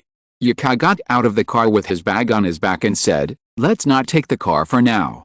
Let's talk about it after we pass this section." Several people walked along the stone road. What the man said was right. The end of the stone road is a grassland with a stream in the middle of the grassland and a house a little further away. If you are interested in pilgrimage, I recommend a movie, Mount Kailash. I ask for your recommendation and collection every day. Chapter 11, Camping on the Grassland. It was Yukai's first time seeing grassland in the snowy region. While it wasn't the boundless expanse of Mongolia's vast grasslands, the scenery was captivating enough for Yukai, who had never seen a prairie before. The grasslands were teeming with yaks and horses.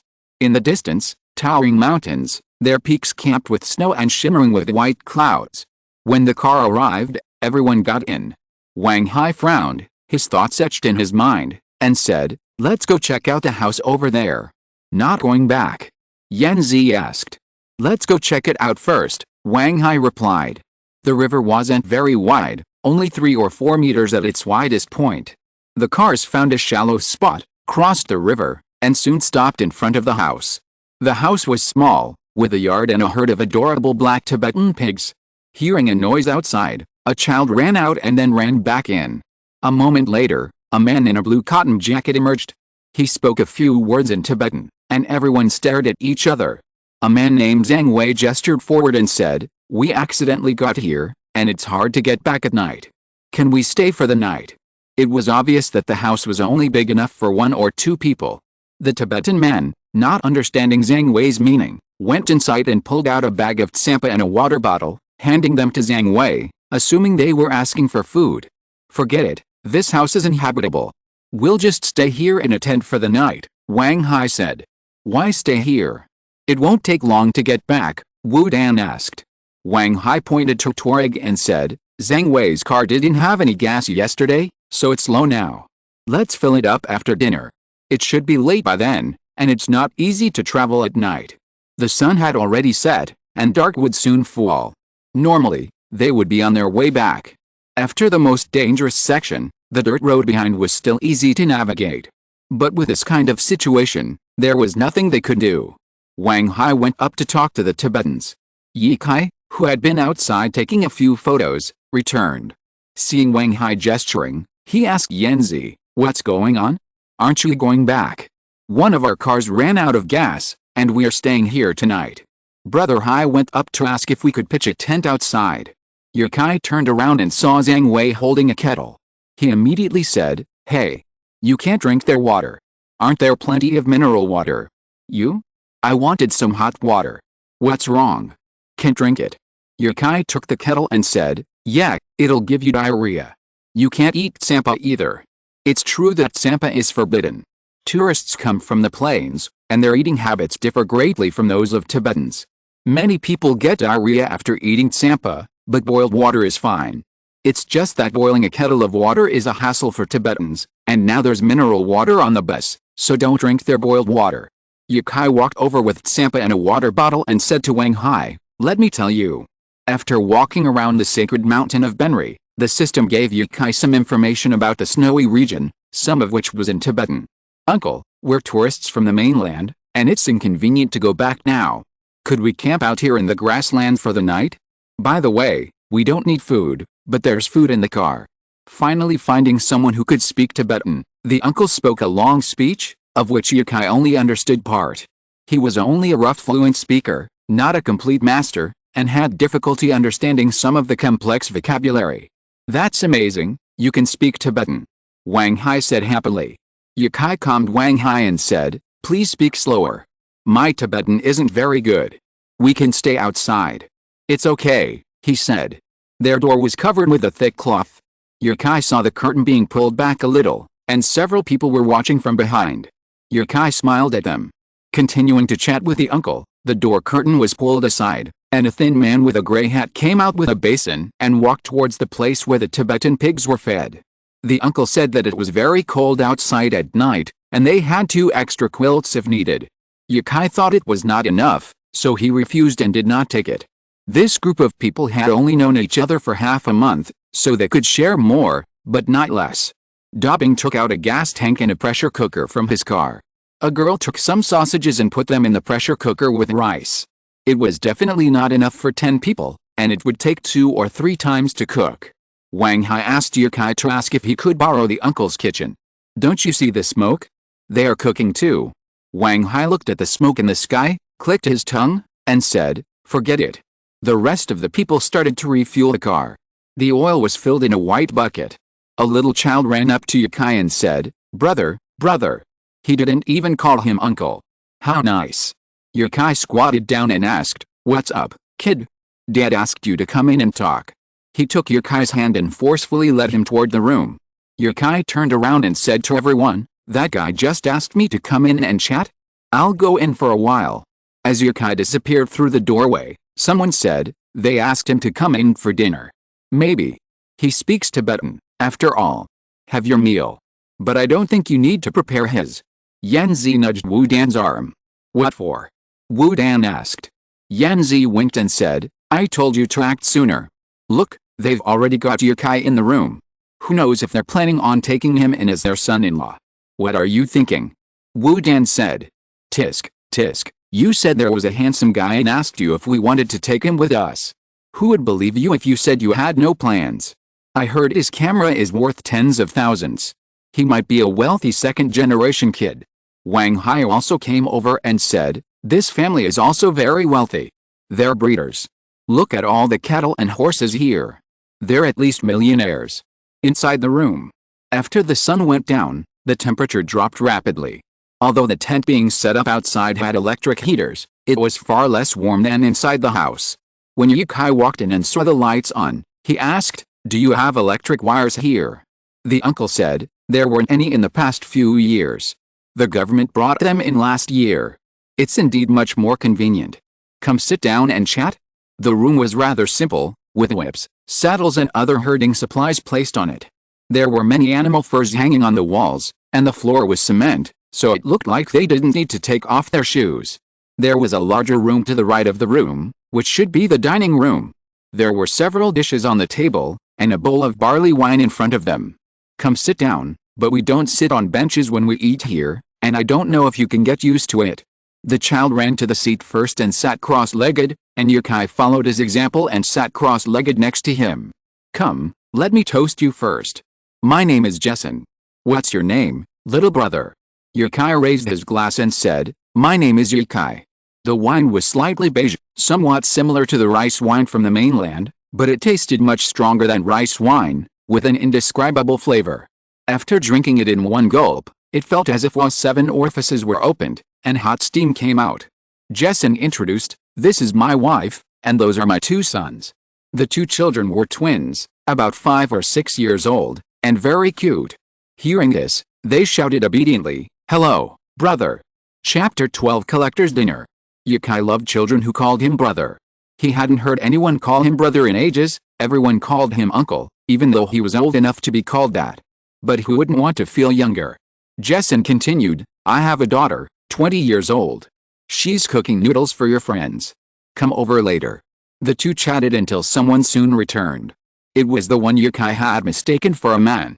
She had removed her gray hat, revealing her braided hair and a Highland red. She was carrying a large plate with 6 bowls on it. Seeing she wasn't very comfortable, Yukai helped her remove the bowls and place them on the table.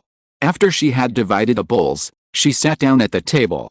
This is my daughter, Toshi. She smiled at Yukai and pushed the noodles toward him. The hot, fragrant noodles had a spicy, fresh aroma. Hello, I'm Yukai, he greeted. Hello. Jason poured Yukai a glass of wine, exchanged some toasts, and the 2 drank another. Brother Yukai, did you come to the snowy area with your woman? Jason asked. I came here alone. He was a little drunk. Although the alcohol content of the wine was indeed not high, who could resist drinking bowl after bowl? After finishing this bowl of wine, he didn't care about being polite anymore. He picked up the staple food that Xiaxi brought and started eating. This is noodles. If you want to give this noodles a name, it should be called Tibetan noodles. The noodles are very chewy, but the essence lies in the noodle soup, which is especially delicious. The dish on the table is something like a wheat cake with minced beef in it, and 2 plates of Sichuan dishes. The red peppers make people appetizing just by looking at it, but it's a bit wasteful. Because Yukai was full from drinking. Yukai recounted his experiences of the past 2 days.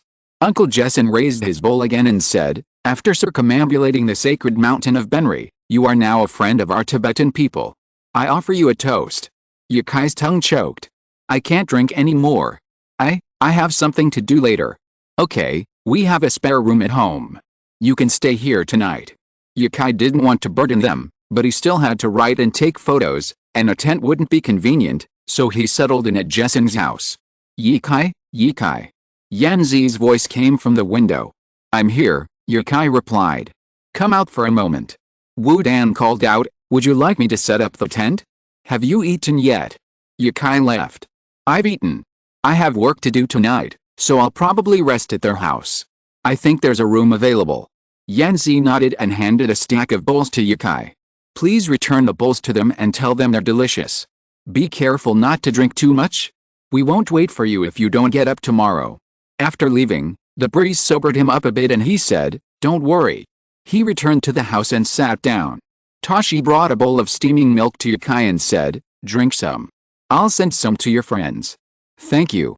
The milk tasted very much like baby formula, don't ask how he knew that, and it was very mild. The meal lasted 2 hours. Afterward, Jason arranged a room for Yukai. Everything inside was still new. While there was a certain Tibetan smell, it was much better than being cold outside. The room was on the 2nd floor, with an extra door on the left side of the entrance, covered with a thick curtain that had a strong Tibetan feel. Lifting the curtains, he discovered an open-air balcony.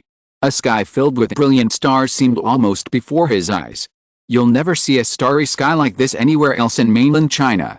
It was an unobstructed, pure, flawless sky stretching for thousands of miles. Countless stars shone with a dazzling brilliance that could even illuminate the earth. The Milky Way curved like a bridge, extending from one snow-capped mountain to the other at a perfect angle. On the grasslands below, Yanzi Wuden and his companions had lit a bonfire and sang together. Jason and his 2 children joined them, listening to the tourists singing and performances. Yukai turned back to retrieve his camera when he heard someone knocking on the door. It looked like Jason's family, no one else could get in. Come in, Toshi entered, carrying a kettle and a cup. I've heated up a pot of sweet tea for you. You can pour it yourself tonight.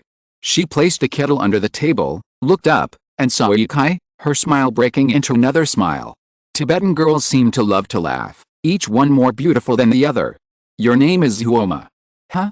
She rolled her eyes at Yukai, then said, my name is Tashi. Sorry, Yukai apologized hastily. He wasn't fully conscious, so he'd mistakenly remembered the Tibetan girl he'd met yesterday at Bonri Mountain. He picked up his camera and said to the girl, please sit down for a moment while I take some pictures. Can I watch you take them? She asked. Of course. Yukai walked to the balcony, found a good angle, and snapped a few pictures. He wasn't quite satisfied, so he readjusted the camera, slowly adjusting the aperture manually. It took an unknown amount of time before Yukai finally got the shot he wanted. He'd been so focused on taking the photos that he hadn't noticed. A gust of wind blew, and he shivered. Put this on. Huh? Yukai turned around, and there was Tashi behind him. You're still here. Luckily, he restrained himself from asking, smiling, what is this? A Tibetan robe? New, she said. The dark blue Tibetan robe, with only one sleeve, was opened by Tashi and held in front of her, like a clerk in a clothing store holding a coat for you to put on. Yukai suddenly thought of the maids in ancient times who helped the wealthy dress. Yukai didn't refuse her kindness and reached into the sleeve. Tashi guided the robe around and helped Yukai put it on.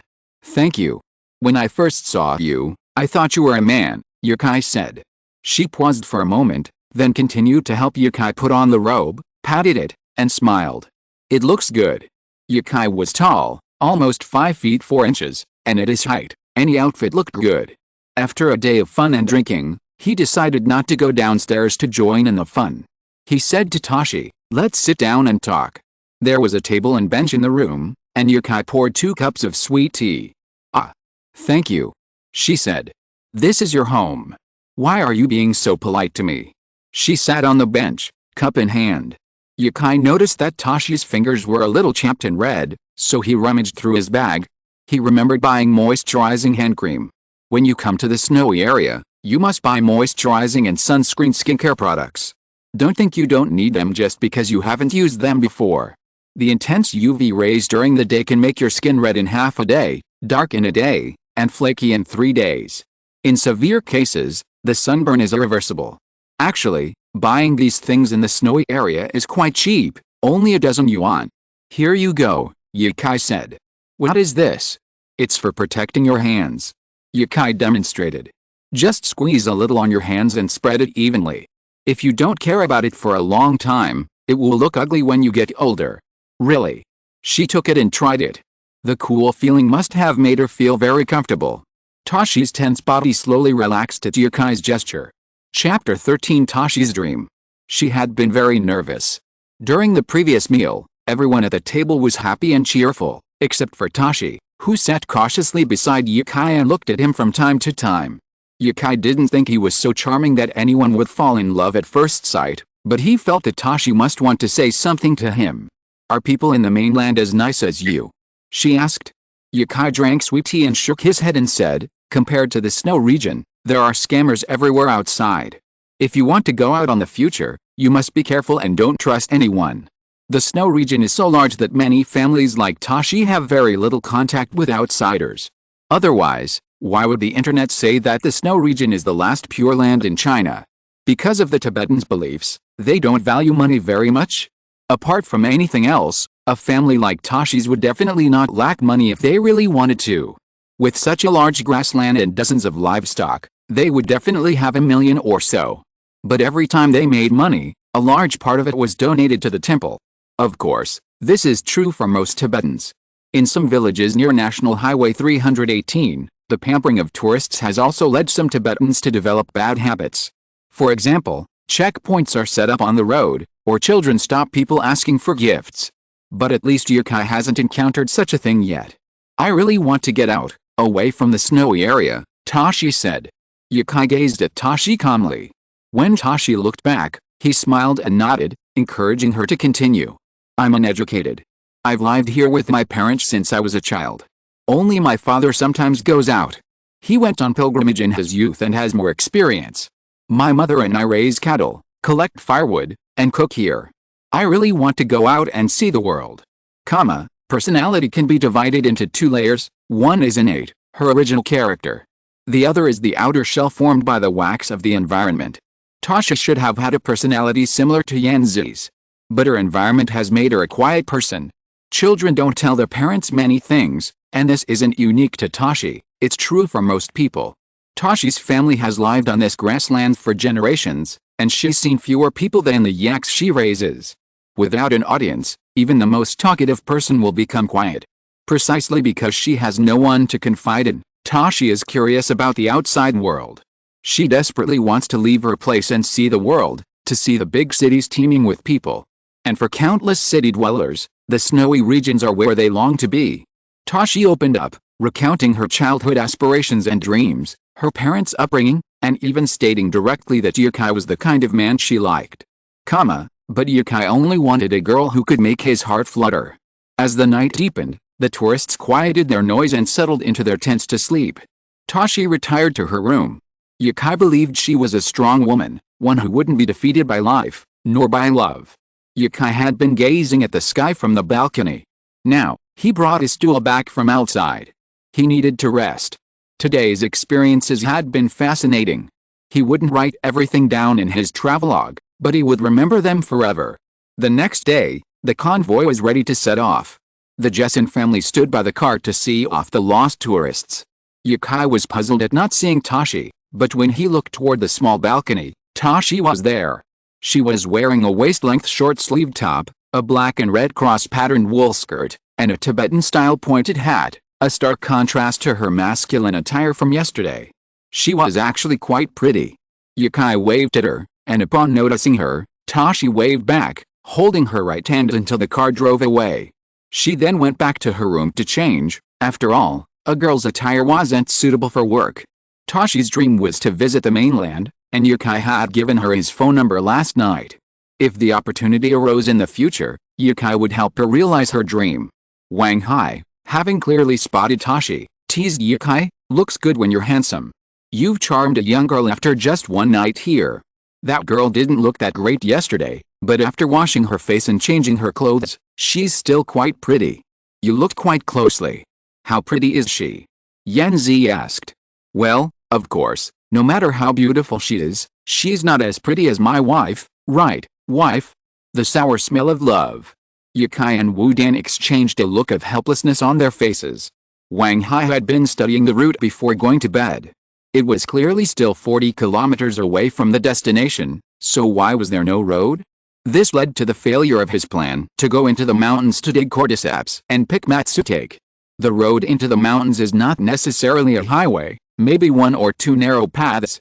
Tibetans are not as delicate as them, and they must be picked up and dropped off by car if they go a long way.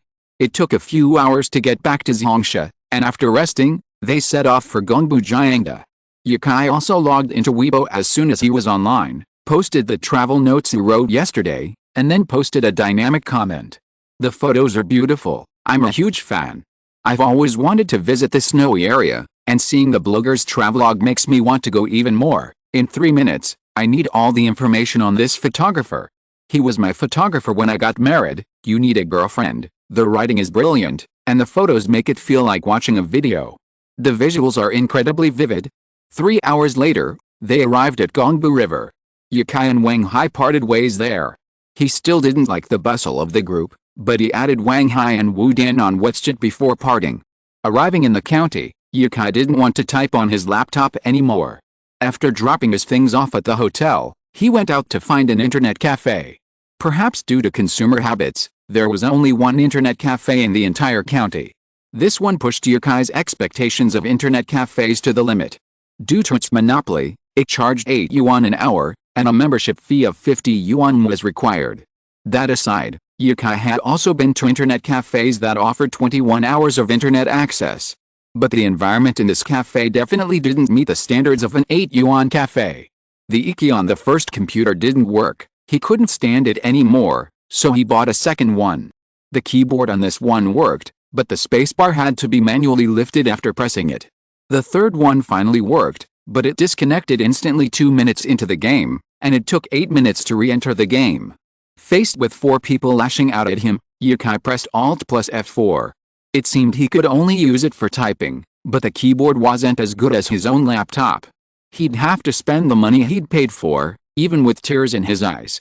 So, Yukai typed 30,000 words in an air-conditioned internet cafe, despite the freeze, and still not having used up his money. He went out for dinner and went straight back to the hotel. The air conditioning was on, and he drank instant coffee. This was the environment for a writer to write. Taking a satisfied sip of his coffee, Yukai flexed his fingers, determined to finish 100,000 words today. On the familiar keyboard, he could type at a speed of 120 words per minute, the average typist's level. He wondered why his hands were so skilled. But with cheats, what was so unacceptable? Chapter 14 Jokhang Temple. Despite not having a contract, the book Legend of Sword and Fairy is currently at the top of the public rankings. By not paying attention to updating the manuscripts, Legend of Sword and Fairy has already crushed the second-place book by 200,000 words, not to mention the difference in writing style. Its secure top spot on the public rankings is no less effective than the recommendations after signing a contract, and its collection count is now impressive. An unsigned book with 20,000 collections at 300,000 words already puts other novels of the same period in the dust. Yukai checked the comments section but found no messages from film and television companies, so he closed the website and continued writing. He would only post 2/3 of the book online, leaving the rest to himself. Over the next 2 days, Yukai visited all the nearby attractions, but none of them triggered the system's rewards. Apparently, not all attractions offer rewards. So, on the day the inspiration bonus stopped, Yukai caught a ride to LS City. While LS isn't the end of the Sichuan-Tibet highway, it's the destination for self-driving or cycling tours along the route, and nearly all tourists visiting the snowy region stop there. For Tibetans, LS is a sacred city, especially the Jokhang Temple, which Buddhists consider the center of the world. The first place Yukai visited in LS was the Jokhang Temple. Compared to Gangbu Jayangda, LS is overly commercialized, with many Tibetan-style features designed to appeal to tourists. They look pretty, but their original simplicity and practicality are lost. Here, you can see tourists from all over the world, even outnumbering the locals by a factor of 2. The streets are filled with young travelers with backpacks. Along the roadside, you can see Tibetans from all over, still performing the ritual of prostrating themselves 3 steps at a time towards their destination. It's unclear how long they've been walking, but today they should be reaching the Jokhang Temple. The Jokhang Temple's architectural style differs from that of temples in mainland China, blending elements of Chinese, Indian, and Nepalese temples to create a unique Tibetan style. To the right of the temple, many Tibetans are prostrating themselves. Some are pilgrims, while others are locals making wishes. There are even tourists among them. Yukai feels like someone who doesn't understand English at all is reading an original English novel. Even if you pretend to be, you can't deny the fact that you don't understand English. Surrounding them were countless tourists, cameras avidly snapping photos. Yukai chose not to film the Tibetans, but instead spent a long time searching for an angle to capture the group of tourists. He felt the dramatic clash between the tourists and the devout Tibetans produced a more effective shot. Tourists purchased their tickets and entered the Jokhang Temple from the right, while Tibetans entered from the left. Long lines formed on both sides. Photography was prohibited inside the Jokhang Temple, so Yukai closed the lid of his DSLR camera to demonstrate that he was not carrying any camera equipment. He had visited some temples before, but none were as majestic as the Jokhang Temple. In terms of splendor, all Tibetan temples boast magnificent interiors, some with gilded Buddha statues, some even entirely in gold. However, the Jokhang Temple's sanctity lies not in its vast expanse, but in the life-size statue of the 12-year-old Tathagata Buddha enshrined within. This statue, a replica of the Buddha's height at 12 years old, is said to have been personally consecrated by the Buddha himself. This artifact is actually a Chinese artifact, brought to the Tibetan plateau by Princess Wenchang during her visit to Tibet. Upon entering the Jokhang Temple, several large Buddha statues greeted us. The wall to the right of the main hall depicts the construction process of the Jokhang Temple, overseen by King Songtsen Gampo. The inner courtyard of the Jokhang Temple is small, surrounded by a series of Buddhist halls and scripture halls housing the statues. Tibetans enter in turn to pay their respects, while tourists circle the center in a clockwise direction. The Tibetans here are incredibly orderly, worshipping one after another, from the elderly to toddlers, and even many young people. Apart from chanting, no one chatted.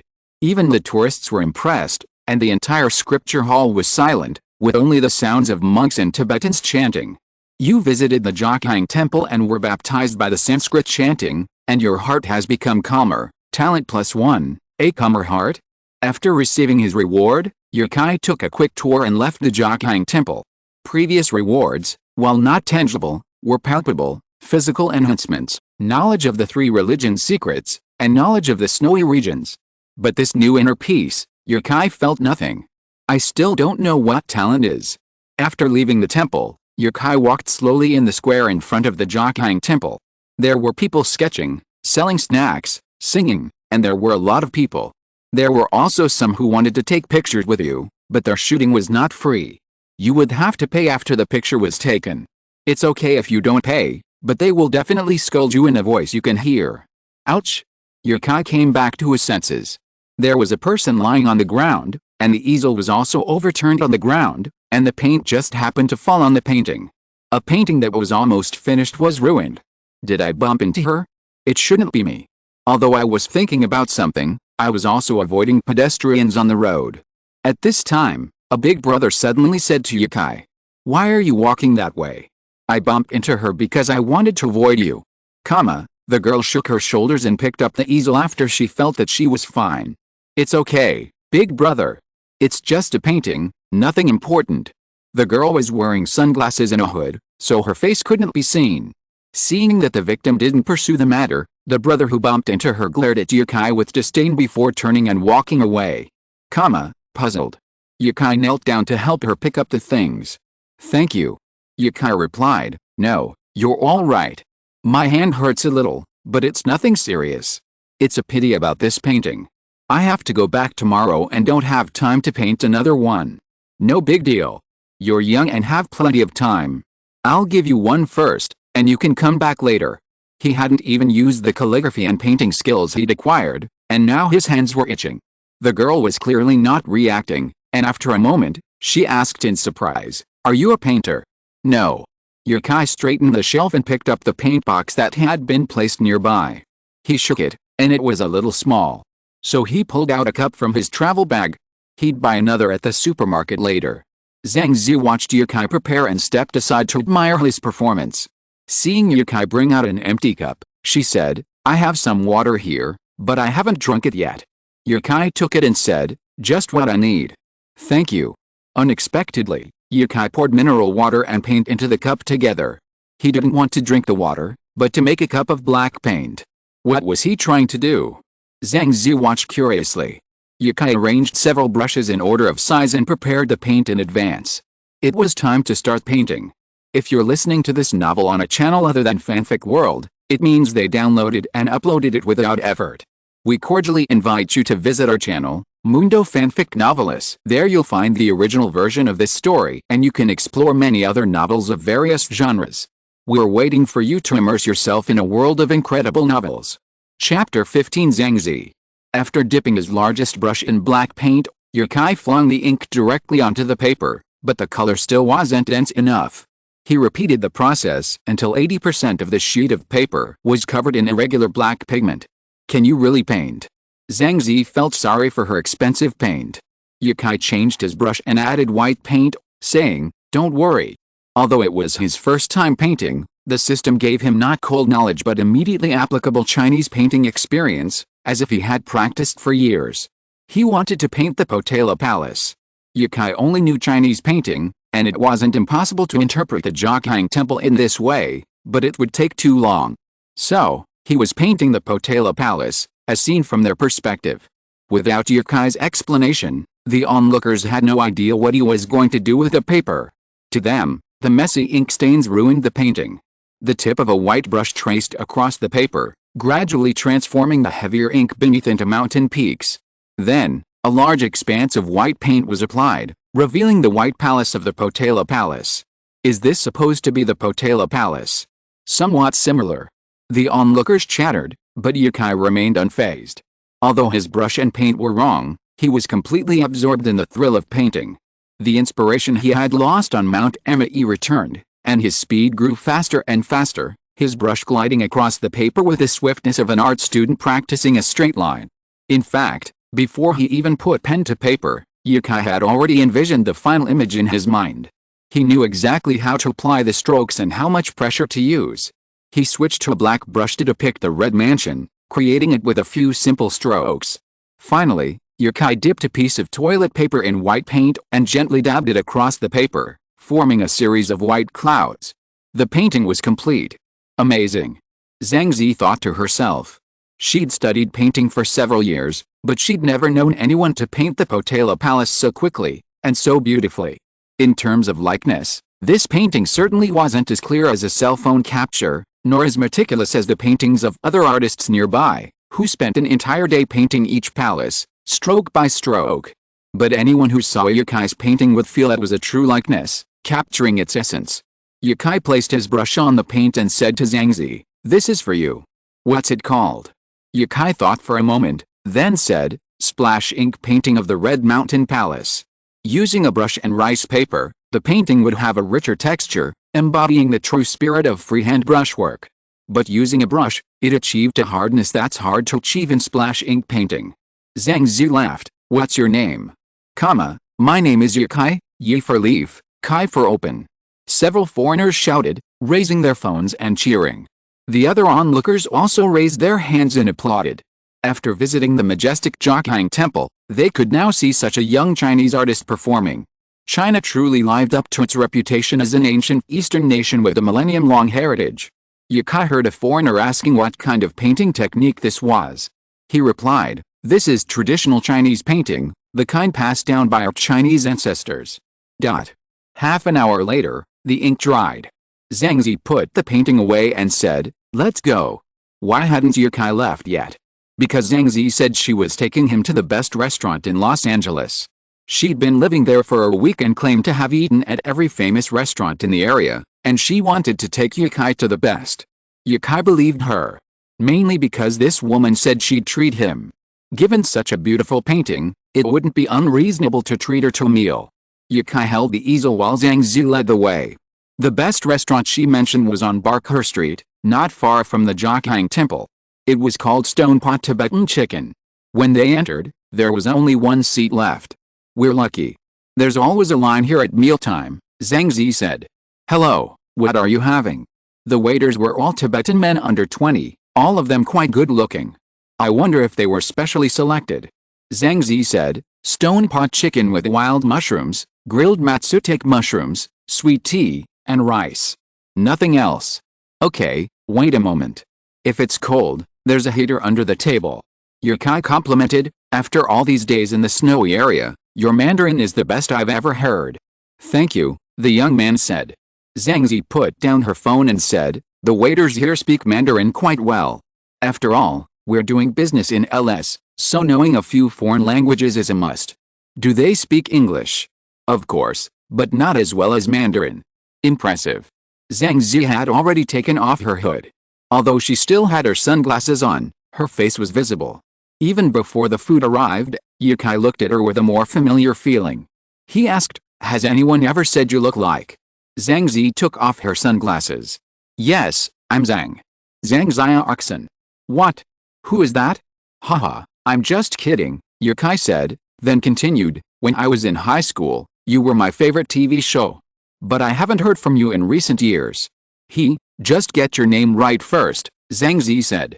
Yukai looked incredulous and asked, "You actually suspected I'd forgotten your name?" "You fake fan, I just got it wrong." "Zhang Zi, right? I told you I was just kidding." Zhang Zi won first place on a singing variety show in 2013 and became quite popular in 2015. But Yukai had family issues at the time, so he wasn't paying attention to the entertainment industry. I forgive you." Yukai remembered that Zhang Zi was a sophomore in high school when she participated in the show, so she must be around the same age. The dishes were quickly served, and Yukai immediately began to eat, not forgetting to say, "The soup is delicious, have some." Although sitting across from him was his former favorite star, Yukai wasn't nervous at all, nor did he have the excitement of a fan meeting his idol. Could this be the effect of calmness? Zhang Zi ordered 3 dishes, but in fact, only the stone pot chicken was the main course. The matsutake mushrooms and sweet tea were at most snacks and drinks. She finished the matsutake mushrooms in a few bites. The equipment for making stone pot chicken is a stone pot produced in mediocre. This kind of stone pot seems to have a kind of mineral that is good for the human body. An authentic mediocre stone pot costs at least a few thousand yuan. Although Yukai didn't think it was better than a clay pot. But this chicken is really fragrant, and there are many medicinal herbs in it, some of which are only produced in the snow area. Yukai really hasn't had such a delicious chicken soup for a long time. Don't keep eating, I have something to ask you. Zhang Zi said. Chapter 16 How to Write a Song for a Beginner. Zhang Zi showed musical talent from a young age. Due to her family's financial difficulties, she began competing for prize money at the age of 13 to earn tuition and living expenses. At 17, she auditioned for The Voice of China and passed. From there, she soared, winning first place. In 2014, when Yukai was a senior in high school, Zhang Zi was at the peak of her popularity, releasing over 10 new songs a year, each reaching #1 on the charts. Later, after getting drunk at a party, her drunk driving scandal had gone viral by the time she woke up. This was her last time trending on social media. Even after discovering that a close friend had been involved in a drunk driving accident and had used Zhang Zi as a replacement, it was to no avail. For years, Zhang Zi had sought a comeback with little success, and her occasional appearances on variety shows were largely invisible. In college, in addition to singing, she practiced painting. If she couldn't make a comeback, she planned to travel the world painting oil paintings and become a painter. Isn't that too fantastical? You could be filming a TV show, Yukai said, gnawing on a bone. A young girl from a poor family worked hard to hone her singing skills, eventually achieving national fame. However, after her rise to fame, she was framed and universally reviled. She was then cleared of the charges, struck back, and ascended to the throne of a pop diva. All she needed was one more powerful blow. But now, netizens have learned that Zhang Zi was wrongly accused. Perhaps out of shame and anger, they refuse to mention her online, and when they do, they inevitably criticize her in various ways. Perhaps it's because they refuse to admit their mistakes. Zhang Zi has grown accustomed to it, from her initial inability to accept it to her current open-mindedness. Even when confronted by haters taunting her on a show, she remains calm and carries on with her work. I've explained my situation to you. Will you teach me? Zhang Zi said. But you're an oil painter. Traditional Chinese painting and oil painting are fundamentally different forms of expression. How can I teach you? The two differ not only in materials and techniques, but also in their creative philosophies. Western oil painting emphasizes the relationship between light and shadow, while traditional Chinese painting emphasizes verve and spirit. Each has its own distinct characteristics. Today, Yukai painted a painting of the Red Mountain Palace using only black and white. If you want to learn this technique, why didn't you start with traditional Chinese painting? You're only getting narrower and narrower, little girl. Zhang Zi put her hands in her pockets, snorted, and said, "Who says those who practice oil painting can't learn traditional Chinese painting? I see you're doing quite well combining oil paint with traditional Chinese painting. If my paintings can incorporate the freehand style of traditional Chinese painting, I'm sure I'll be famous. I think you should just go back to singing." Zhang Zi has a wide vocal range. What does that mean? It means she can reach the low notes and the high notes. Her voice is sweet and penetrating, and she was once hailed as the next diva. High praise. I can't sing anymore. I'm old, I don't get good songs, and people are tired of my old songs. I get beaten by newcomers in competitions. What competitions? Yukai asked. Are the newcomers so good these days? Can they really rival Zhang Zi? Singer, you know? I got 5th place in a competition a few days ago. If I get another low-ranking score tomorrow, my mom will probably give up on me. Then I'll just have to paint and sell my paintings. Yukai hadn't paid attention to the entertainment industry in a while, but he'd heard of Singer because people in the office used to talk about it all the time. That's really pathetic. Suddenly, a thought occurred to him, and he said, "Are you deliberately losing to quit the entertainment industry?" "How could that be possible?" She said. "If I could make money as a celebrity, why would I paint? Wouldn't I be tired?" So realistic. Yukai stood up and said, "Okay, I can talk to you about my understanding of freehand brushwork in traditional Chinese painting, but I've got to tell you up front that the spirit of traditional Chinese painting can't be replicated in Western oil painting. So you'd better reconsider it and try not to make it look out of place." He went to pay the bill. After all, he was his former idol, so he should treat himself for their first meeting. Did you pay? We agreed to treat you. Ye Kai, carrying his travel bag, said, add me on WeChat. You can treat me next time. Oh, yes, WeChat. The two of them left the restaurant, and Zhang Zi put her hood back on. Although she was a washed-up star, she had once been popular, so she was easily recognized on the street. Ye Kai hadn't found a hotel yet, so he dropped Zhang Zi off and found her a room. Just as he was about to start writing, Zhang Zi sent him a WeChat message. When can I teach you? Don't you have a competition tomorrow? Go practice your singing and try to stay for a few more issues. It's difficult to start from scratch after you've already made a name for yourself in an industry. It's like a nerdy online writer whose novels are already worthy of being considered for high-quality publications, but suddenly quits and becomes a programmer. How heartbroken his fans must be. After a brief chat, Ye Kai charged his phone and began writing. He could finish it today.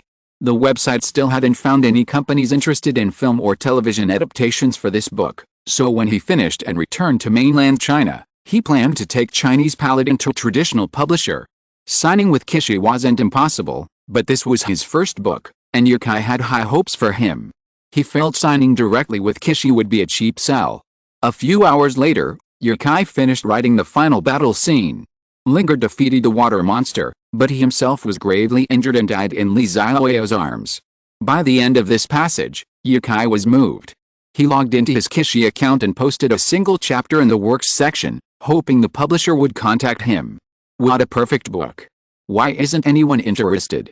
Ye Kai muttered, yawning, and picked up his phone. Zhang Zi had sent a message asking if he wanted to go out for a late-night snack. The message had been sent 2 hours ago, and it was almost midnight now, so she'd probably be asleep. He typed a few words on his phone, then deleted it. Better not to disturb anyone at this hour. Oh, I want to learn the spirit of Chinese painting, but how can I teach it? Ye Kai lay in bed when a sudden inspiration struck him. If she won the competition tomorrow, would she stop pestering him to learn Chinese painting? But it seems that she can't win on her own. This is not the first season of the Singer Show, and it has attracted a lot of attention. None of the singers invited to perform are simple, and the singing and voice are both important. Zhang Zi is in good shape, and she has recovered after a few years. The most important thing now is the song. Zhang Zi's own creative ability is average, and there is no team behind her. She is not good at collecting songs or adapting songs, and is at a disadvantage compared to other stars. Should I write a song and try? He has never learned to write songs, but he can write melodies with simple notation, and recently when he has nothing to do, he will hum a tune that he thinks is nice. Ye Kai returned to the computer and searched on the internet, how do newbies write songs? Answer, just write him a song first. Chapter 17 Change of itinerary. Songwriting is something many people want to do. It might be to commemorate a loved one, or more likely to test their ability to write a good song. About a third of them have attempted to write one before. Some, convinced they've written well and have the potential to fulfill their dreams, persevere. There are many such songwriters on campus today.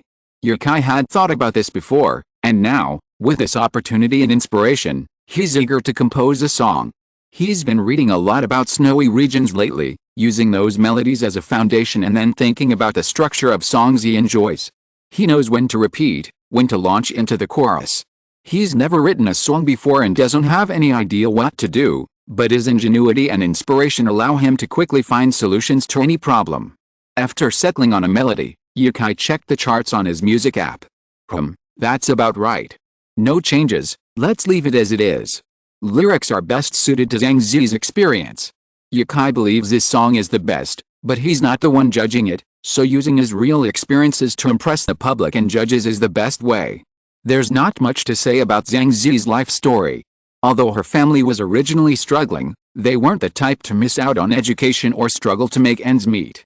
While her career after becoming famous has been somewhat bumpy, making money has been easy. Otherwise, she wouldn't have been able to support her painting studies. This hobby seems simple, requiring only paper and a pen. But only those who truly pursue it know how expensive it is. I'll combine what I've seen and heard in the snowy region with a bit of Zhang Zi's experiences, Ye Kai murmured. He had also gained a lot of insights in the snowy region. The lively and lovely Suoma and the strong and independent Tashi both made Yukai feel their hope for a better life. But for songwriting, Tashi's experiences should be better. After a few minutes, Yukai had a rough draft in mind and began typing the lyrics on his computer. Writing a story within a limited space is not something that can be done in a few minutes. By the time Yukai finished the song, it was already 2 in the morning. After a final moment of reflection, he breathed a sigh of relief. He had finally finished the song. He made a picture of the song and sent it to Zhangzi. It was Yukai's gift to her. Yukai woke up before dawn. Since he didn't wake up naturally, he felt completely exhausted and fell back asleep almost as soon as his eyes closed. However, the person outside the door clearly didn't think so. Knock, knock, knock. I'm sorry to bother you so early, Yukai, but I have something to ask you. Knock, knock, knock. Oh. Yukai sighed, threw on his pajamas, and went to open the door. Outside the door was Zhangzi, the only girl he had met in the snowy area who would knock on his door at this time of day. You. Why didn't you change your clothes? You're so beautiful, Yukai said weakly, then lay down on the bed and covered himself with a quilt. I'm glad I remembered to put on my pajamas before opening the door. What's the matter? She hurried in, dragging her luggage with her, sat down on the edge of the bed, and said, Is this a song you wrote? Is it for me? Yes, Yukai said with his eyes closed. It's for you. I love it so much. She suddenly choked up. You have no idea how desperate I was during that time. My friends betrayed me, and the company didn't want me anymore. Little girl. Ugh. Well, if you're satisfied, let's go. Take this song and rock the house, Yukai said. He was still waiting to go to bed. He'd slept late last night, so it must be. He glanced at the time. It wasn't even 6 yet, no wonder it wasn't even daybreak. Not today. The arrangement hasn't been finalized yet. Zhangzi wiped her tears, her eyes brightening. You have an idea for the arrangement, right? Why don't you come with me later? Huh? Yukai did have an arrangement in mind, but he had no idea how to write it. Besides, I've already given you the song, so why bother? I can take you backstage. You can see all those big stars and watch the show being filmed live. What do you think? Are you interested? Seeing Yukai's interest, Zhangzi pressed the issue. Let's go. You wrote this song, don't you want to see it in person? Oh, come on, I really do. This is my first time writing a song. Zhangzi continued to study the lyrics, sighing, I didn't realize you were such a hidden master. Your lyrics are so well written, they really touched my heart. My first time writing.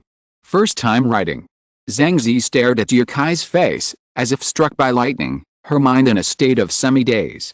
She had learned to write songs before, but her teacher scolded her horribly after she finished them. After reading them twice, she felt so ashamed that she tore up the paper.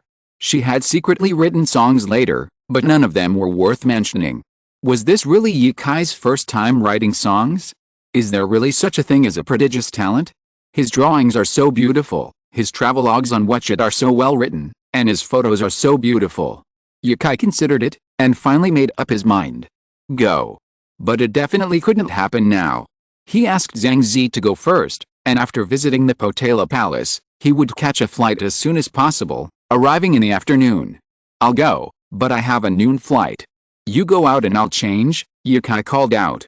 Zhangzi quickly ran out to close the door for Yukai and said, I'll go buy tickets and go with you. Yukai changed his clothes, opened the door and asked, Aren't you in a hurry? Just arrive at 4 or 5 o'clock, and leave some time for the band teacher to get familiar with the arrangement. Yukai didn't know the ins and outs of the entertainment industry, and said, Okay, then you wait here for me to come back. Wherever you're going, I'll go with you. Goodbye, it's dangerous to go out with a big star like you, and the tickets to the Potala Palace are quite expensive. You can either go to the airport first or wait for me to come back at the hotel. But, before Zhangzi finished speaking, Yukai stuffed a room card into her hand and said, You're practicing singing in the room. You know you're going on stage at night, so why are you going out with me? It would be faster to watch it alone, and he was really not used to having Zhangzi by his side. The Potala Palace is a place Zhangzi has been to. She took the room card and felt that what Yukai said made sense, so she nodded in agreement. I understand. I will practice singing in the hotel. How about you listen to me sing it first? Okay. Yukai said. He wanted to sing it himself last night, but it was too late and singing would easily disturb others, so he has not heard his song being sung until now. Then listen carefully, I will sing it. Zhang Zi said. Please recommend, please recommend, please recommend, please recommend, please recommend. Chapter 18 Oxygen Intoxication. Zhang Zi was perfectly suited to the entertainment industry. Her first rendition was nearly identical to Yukai's final version. After cueing a few syllables, Yukai took a taxi to the Potala Palace. The Potala Palace has a daily limit on the number of visitors, and since it's peak tourist season, tickets are generally difficult to secure.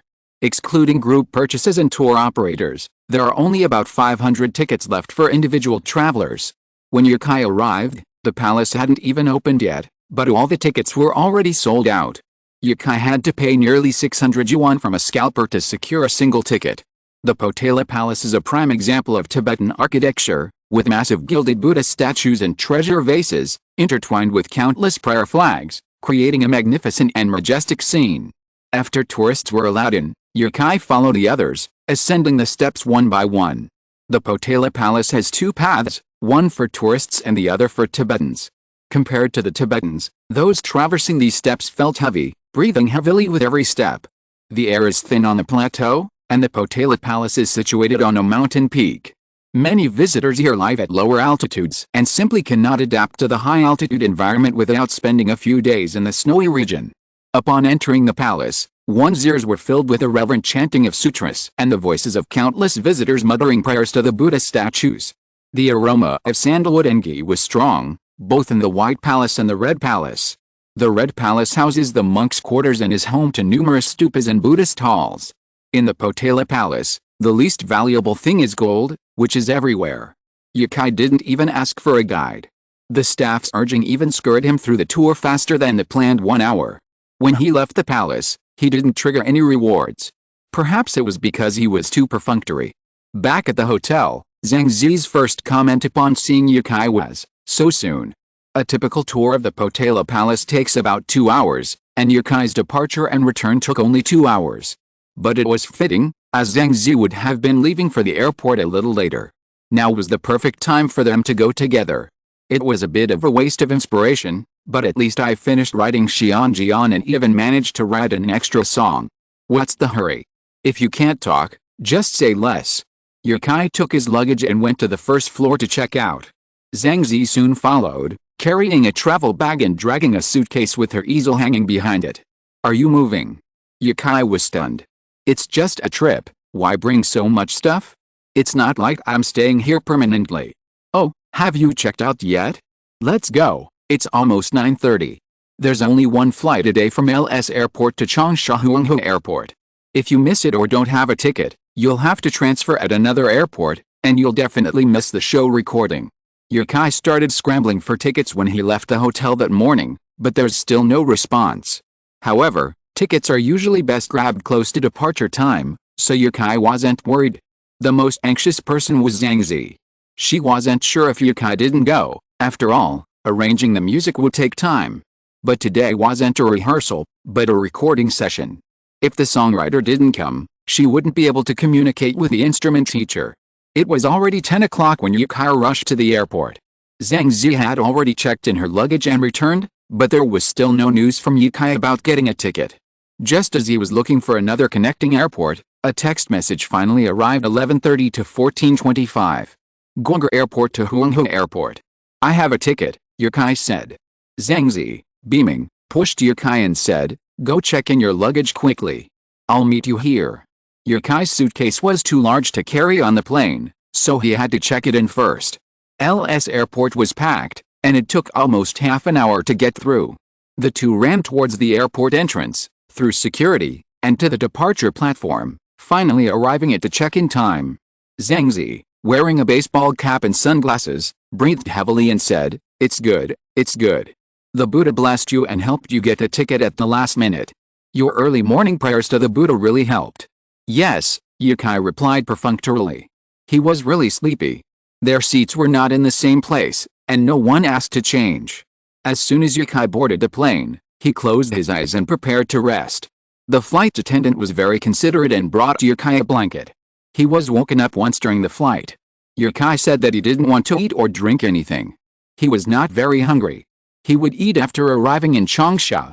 He would sleep more when he had time. People who stay up all night have very irregular sleep schedules. Maybe they can be refreshed after sleeping for 4 hours, but sometimes they can sleep for more than 10 hours.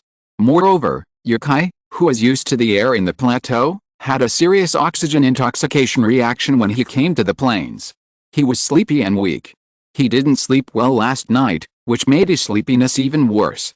Yukai didn't even know how he left the airport. When he was fully awake, he had already got into a taxi with Zhangzi. The bustling streets of Changsha flashed before Yukai's eyes. "Are you hungry?" Yukai asked. Zhangzi, playing Honor of Kings on her phone, replied, "You're not hungry? Didn't you eat on the plane?"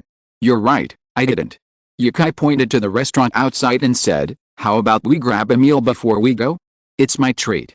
"It's already past 3, Zhangzi checked the time and said, "If you're hungry, you can find a place to eat." "I'm not eating, I have a singing show tonight." A full stomach can affect your breathing, so when recording a show, you always eat afterward. Yukai asked the driver to pull over. After getting off the car, there was a restaurant called Yuxiangayan. The decor looked decent from the outside, and people were eating there even when it wasn't dinner time. After we sat down, the waiter arrived with a menu. Chopped pepper fish head, flavored snake, full house red beef, and 2 side dishes of your choice. While waiting for the food, Yukai yawned constantly, almost falling asleep again. Zhangzi, worried that he was sick, touched his forehead, startling him and instantly perking up. "What are you doing? I thought you had a fever, so I came to check if your temperature was normal. Your reaction is a bit too extreme, isn't it?" Yukai relaxed.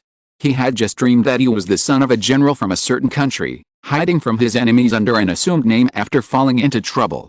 Just then, Zhangzi touched his forehead. Frightened, Yukai broke out in a cold sweat, thinking he was going to die. With his inspiration multiplied several times, Yukai dreamed almost every night, but he forgot most of the time after waking up. However, he still remembered the general plot of the story just now. Yukai wrote the outline on his phone, and half an hour later, the table was full of dishes. Chapter 19 Looking Up at the Stars. The outline he'd written was only 300 words long, but it was a complete story. When Yukai had time to review it, he could start writing his new book. He looked up and saw the dishes on the table. Looking up at the stars. "What? This is chopped pepper fish head." Zhangzi, playing a game, suddenly laughed. "You know what? Looking up at the stars is quite descriptive. If I ever open a restaurant, I'll call it that." So this is what the famous chopped pepper fish head looks like. Back home, we'd hate to throw away the fish heads, but I didn't expect people here to specialize in fish heads. "Hey, I ate the fish head, but where's the meat?" Yukai discovered his blind spot. A fish so expensive, and they only gave him the head. Zhangzi couldn't bear it any longer and urged, "Hurry up and eat your food. You ordered so many dishes, let's see how you eat them." The rectangular table was filled to the brim with 6 dishes. He hadn't eaten fish heads before, but this was a famous dish after all.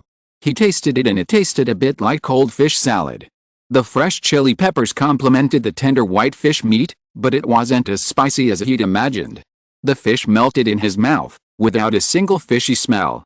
Hunan cuisine is not bad, not as bad as I imagined. He still felt that Sichuan cuisine tasted better, but it was also possible that the chef of this restaurant was not good enough and failed to make the essence of Hunan cuisine.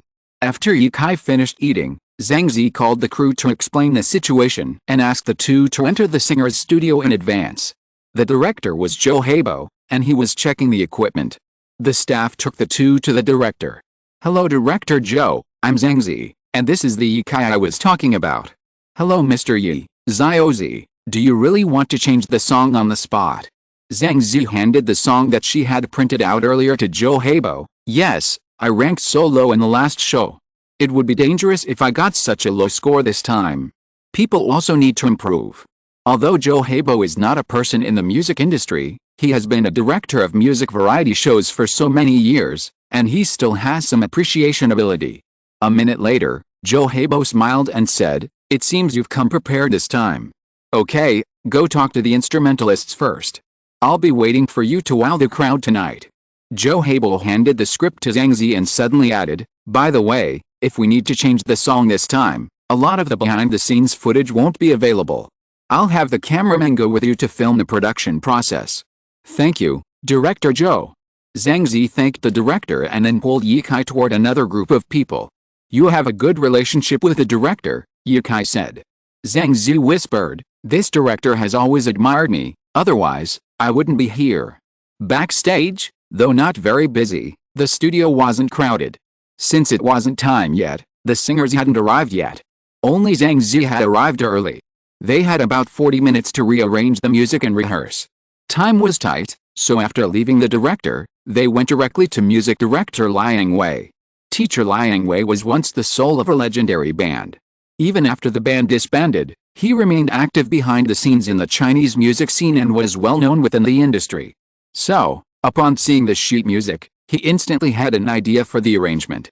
After just a few minutes of discussion with the two of them, the entire song's arrangement took shape, something that made Ye Kai somewhat envious.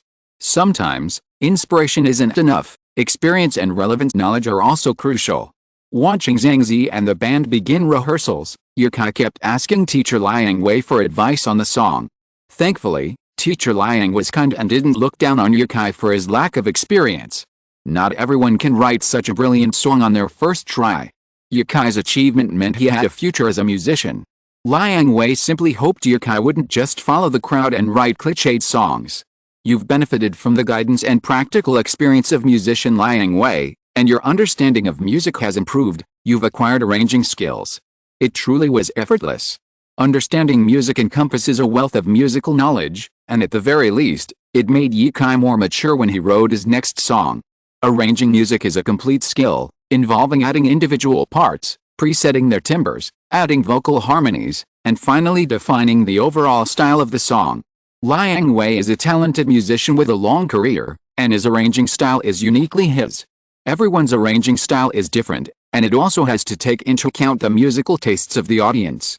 For example, if a song from 20 years ago were performed on a stage today, the arrangement would definitely need to be adapted to suit an increasingly discerning audience. After a long discussion, Liang Wei felt his mouth dry. He patted Ye Kai on the arm and said, a good composer must be able to write melodies and match them with instrumentation and harmony. Good luck, young man. Ye Kai also had an idea and asked, Teacher Liang Wei, do you think this arrangement is possible? Liang Wei. He hadn't arranged before, but he had thought about how to arrange the instruments when writing the song. But when it came to the performance, he couldn't just say, piano this way, drums this way. That would be too unprofessional. A few minutes later, the band's teachers sat together, and Ye Kai stood in front of the table to recompose the music for the song. The style of the snow region was retained by Ye Kai, and he even asked for Tibetan singers and children's voices to add harmony to the song. Under the camera, Ye Kai really had the feeling of a music producer. After Ye Kai finished speaking, when the band and Zhang Zi went on stage again for rehearsal, Liang Wei sat next to Ye Kai with 2 drinks from the advertiser and asked, have you really never learned to arrange music before? No, if it weren't for Zhang Zi, I don't think I should be sitting here now. Liang Wei sighed and said, I really suspect that you are here to ruin the party. You didn't know anything before, and after I finished arranging the music, you overturned everything for me. Ye Kai couldn't respond to this and smiled foolishly. I admire you very much. Liang Wei stood up and said, really, whether it's writing lyrics, composing music, or even arranging music, you've exceeded my expectations, and it seems like you've only been in contact with music for a day or two. I'm looking forward to your next song. If Liang Wei had a worse temper, he would definitely not have chosen Ye Kai's arrangement. He himself is the music director and has his own understanding of arrangement, but he still asked Ye Kai to redo the arrangement of this song. Speaking of which, it was actually a promotion for Ye Kai. Liang Wei chatted with Ye Kai for a few words and then returned to his seat, directing the final rehearsal. A singer was about to enter the stage, and it was time for Zhang Zi to change clothes and go find her music partner. Ye Kai stood at the side of the studio, looking at the dazzling Zhang Zi on the stage. I hope you can finish singing this song Idio, just like what the lyrics say, the wounds you have suffered will grow into scars and bloom into incomparably beautiful flowers. Chapter 20 Perfect Performance. Ye Kai benefited greatly from the optimism of both Zhang Zi and Zhaxi. Despite such challenging circumstances, Zhaxi refused to drift, her eyes always brimming with hope. And Zhang Zi, despite all she'd endured, remained cheerful and lively, even as adorable as a high school girl from a fantasy world. They were content with being ordinary, yet unwilling to accept ordinary defeat. That was exactly what they were like. After all the stars arrived at the studio, they had one final rehearsal. Then, at 9 o'clock in the evening, the competition would begin, with a camera crew keeping a constant eye on the backstage, ensuring sufficient footage for editing. At this point, Yikai had little else to do, as the music partner would stay with the singers. Each singer on the show had an assistant, called a music partner, whose purpose was to help the singers adapt their songs and overcome any challenges. Zhang Zi also had one, but like all other stars, her music partner was a minor supporting role. Her name was Zaya Ahua, a woman in her 30s. Yikai felt he was more like her music partner. The show was filmed quickly, without the deliberate tension of television. The images on television create a sense of tension, largely due to the editing and background music. Zhang Zi was the third performer. The host introduced, "Next up, this singer has a brand new song." The audience cheered. Daring to try out a new song on this stage, regardless of its quality, was at least a testament to her courage. "How new is it?" the host continued. "This song was created from scratch, from the lyrics and music to now, in less than 24 hours. Even the arrangement was done live." The audience chattered, and the host continued, "Next, let's welcome Zhang Zi to perform." The prelude began, and soon, a group of children's voices emerged. The backing vocals for this song had been specially sourced by teacher Liang Wei. Fortunately, this was the home base of Hunan TV, otherwise, finding such a talented backing vocalist in just half an hour would have been impossible. Diao lives somewhere in the snowy region. Like a vulture, perched on a mountain top. Yikai was on the right side of the stage, softly singing the song with Zhang Zi. Every time he sang, he felt a new emotion, thinking of the people and events surrounding the song. The entire stage was stable, and it was hard to tell they had only rehearsed twice. A fate full of twists and turns, an obsession with indifference, a farewell to youth, countless stations. Willing to be ordinary yet unwilling to accept the ordinary defeat. You are a Diao. You are a free bird. Nice. Yikai clenched his fists. Zhang Zi truly encapsulated everything she had learned in the past few years in this song. The chorus was extremely explosive. Although she hadn't been active in the Chinese music scene in recent years, her fundamental skills hadn't been compromised at all. This was the most perfect rendition Yikai had ever heard. The song ended, and the audience applauded for a long time. Zhang Zi waved to the audience and walked off the stage with a smile, but tears couldn't help but flow from her eyes. "Thank you. Thank you everyone." Leaving the stage, Yikai was already waiting outside, handing her a tissue and reminding her, "Your makeup's smudged." Zhang Zi suddenly couldn't contain her emotions, rushed over, hugged Yikai's waist, and burst into tears. Zaya Ahua, Yikai's partner standing next to him, had been applauding Zhang Zi's successful performance, but Zhang Zi's sudden tears startled her. Yikai, startled as well, quickly handed Zhang Zi over to Zaya Ahua. "Don't cry, you sang perfectly. This is exactly the music I had in mind when I wrote the song, and you nailed it." Zaya Ahua also said, "Yes, this song absolutely rocked the house." "I didn't let it down," Zhang Zi choked back. "You didn't, you did it perfectly," Yikai praised. "Do you know what tailor-made means? A song written specifically for you. If you can't sing it well, who else would sing it to? Not even Yikai himself could sing it well, he wouldn't sing such a high pitch." Zaya Ahua was about to take Zhang Zi backstage when the show's host, Li Han, suddenly came over and stopped them both. "Come over and record an interview." Zaya Ahua quickly touched up Zhang Zi's makeup. Yikai now felt more and more that this music partner was just an assistant. In addition to helping him at work, he was also versatile in life. Yikai and Zhang Zi settled down on the sofa. The host, Li Han, asked Yikai, "I heard that this song was only started yesterday." To be exact, it was this morning, in the early hours of the morning. Li Han showed a look of surprise. "That's too fast, right? Can you tell me about your experience writing this song?" "It's nothing special. Zhang Zi and I were talking about the topic of being on the show yesterday. Zhang Zi said that she was about to be eliminated. I was thinking about whether I could help, so I wrote this song overnight. Then I want to ask, Ziozi, how did you know Teacher Yi? Teacher Yi shouldn't be from the entertainment industry, right? Because I needed to adapt the song, I went to the snow district to look for inspiration. Yukai is also a friend I met in the snow district. I studied oil painting, and Yukai is very good at Chinese painting. That's how we met. Zhang Zi also revealed, this song, A-Dio, is Yukai's first song written. I was stunned when I saw it this morning. I kept doubting whether I could sing it well. Li Han said, you sang very well. It completely subverted your previous musical image. After the interview, Zhang Zi returned backstage. Yukai didn't want to sit with the agents, as he didn't know them. So he said goodbye to Zhang Zi and went to the stage to watch the performance. Zhang Zi was destined to be the brightest star in today's competition. The final vote was overwhelming, even overwhelming the international singers to take first place. Zhang Zi herself had forgotten the last time she had taken first place. It was already late after the taping, and the production team had arranged food and lodging for everyone. The singers hadn't eaten dinner and were already starving, so they quickly gathered for dinner and finally found a karaoke bar to sing. There were 7 singers, their partners, and a few people from the production team, about 20 people in total. It was likely that no one in this industry was a bad singer. Yukai sounded above average. He sat on his phone, reading the publisher's comments in the book reviews. There were still no film or television adaptations, but since Yukai had developed a single chapter, there were still a few publishers. It's already 600,000 words and still not signed.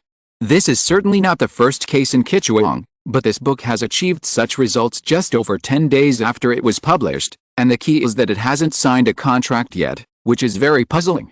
It was not until Yukai wrote this single chapter that people realized, oh, so you want to be a traditional writer. This book is still very suitable for publication. When Yukai wrote a book, he intended to move closer to the film and television version. There are not many characters, but each one is very exciting. If Yukai had thought about publishing directly when he wrote a book, the number of words could probably be cut in half. It was because he defined it as an online novel at the beginning that Yukai wrote so many words, but in the end he still found a traditional publishing house. The nearest publishing house is in Changsha. Yukai sent them a message and planned to go and check it out tomorrow.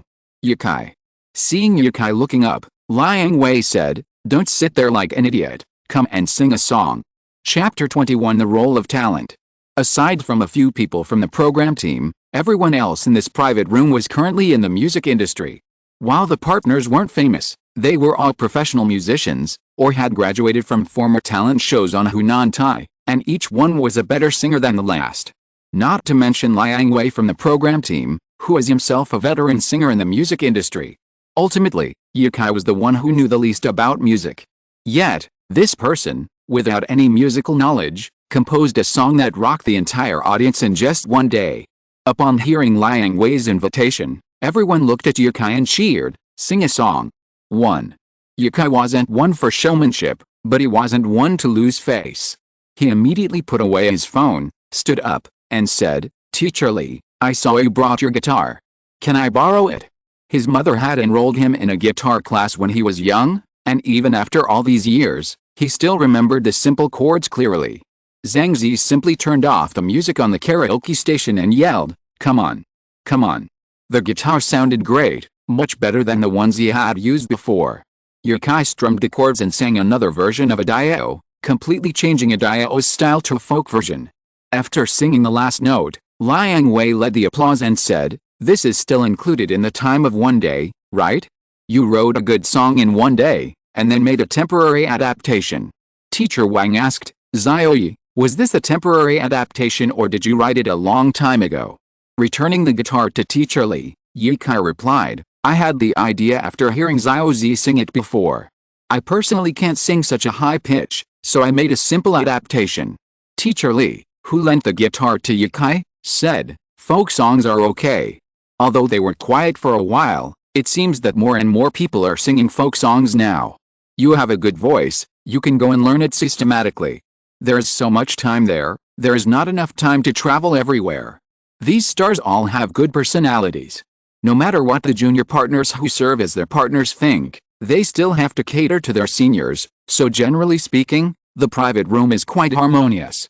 It was almost 3 in the morning before a car was sent to take everyone back to the hotel. Yukai had a great harvest today. He added many stars on WeChat.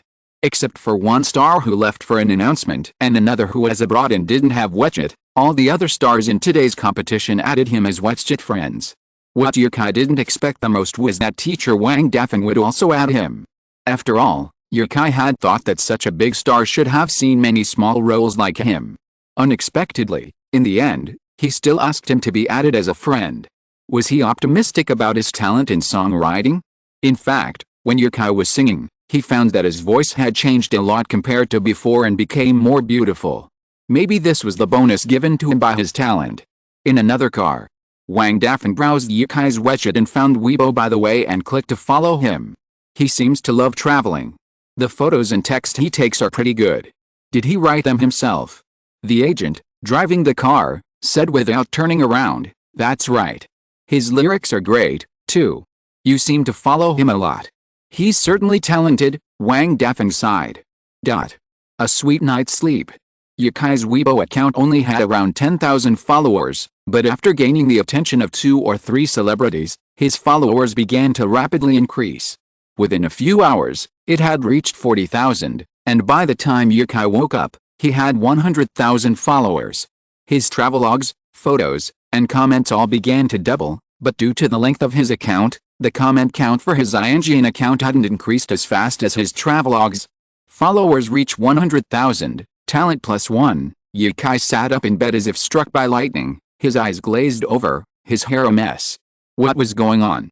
2 new notifications appeared in his sight, one for following 50,000, talent +1. The other, which jolted Yukai awake, was for following 100,000. How did it suddenly reach 100,000? Yesterday, when he checked Weibo, it was only 10,000. Does it increase talent by 50,000? Yukai stretched and glanced at the sky outside. The sun couldn't even penetrate the window, it must have been past midnight. Sleeping undisturbed was truly blissful. He grabbed his charging phone and opened Weibo. "The Seaweed Army has arrived, so handsome, Zhang Zi's boyfriend, Teacher Wang is following you, you're famous, can bloggers write songs? Are any of them good?" After noticing several teachers following him, Yukai added them one by one to express his gratitude. Teacher Wang, in particular, showered Yukai with praise, which was the reason for his Weibo followers skyrocketing. After thanking the teachers, Yukai finally got out of bed. As Yukai had expected, it was already 2 in the afternoon. He'd slept for over 10 hours, regaining the energy he'd lost over the past 2 days. Now, Yukai felt incredibly refreshed. It wasn't just the good sleep he'd gotten, he'd also learned something very important: being followed on Weibo can actually boost your talent. Yukai now had a general understanding of the benefits of his talent. Yesterday's improved singing voice was one of them, and it had even improved his height and appearance. Looking at old photos, Yukai was noticeably fairer and more youthful, with more defined features. So, Yukai boldly speculated that improving his talent meant improving some innate talent, typing speed, eye vision, body shape, even reflexes and sensitivity. It seemed that the money gained from each visit to a city was actually the least valuable, a mere addition. Yukai packed up and went downstairs to renew his room. Yesterday, the production team had assigned him a room, but only for 1 day. Today, all the celebrities had left, and Zhang Zi's mother had received her next program announcement, leaving Hunan early in the morning. None of these celebrities had Yukai's leisurely schedule. The only thing left to do today was to find a publisher for Chinese Paladin. RIP Publishing House. Yukai knocked on the reception desk, waking the drooling receptionist.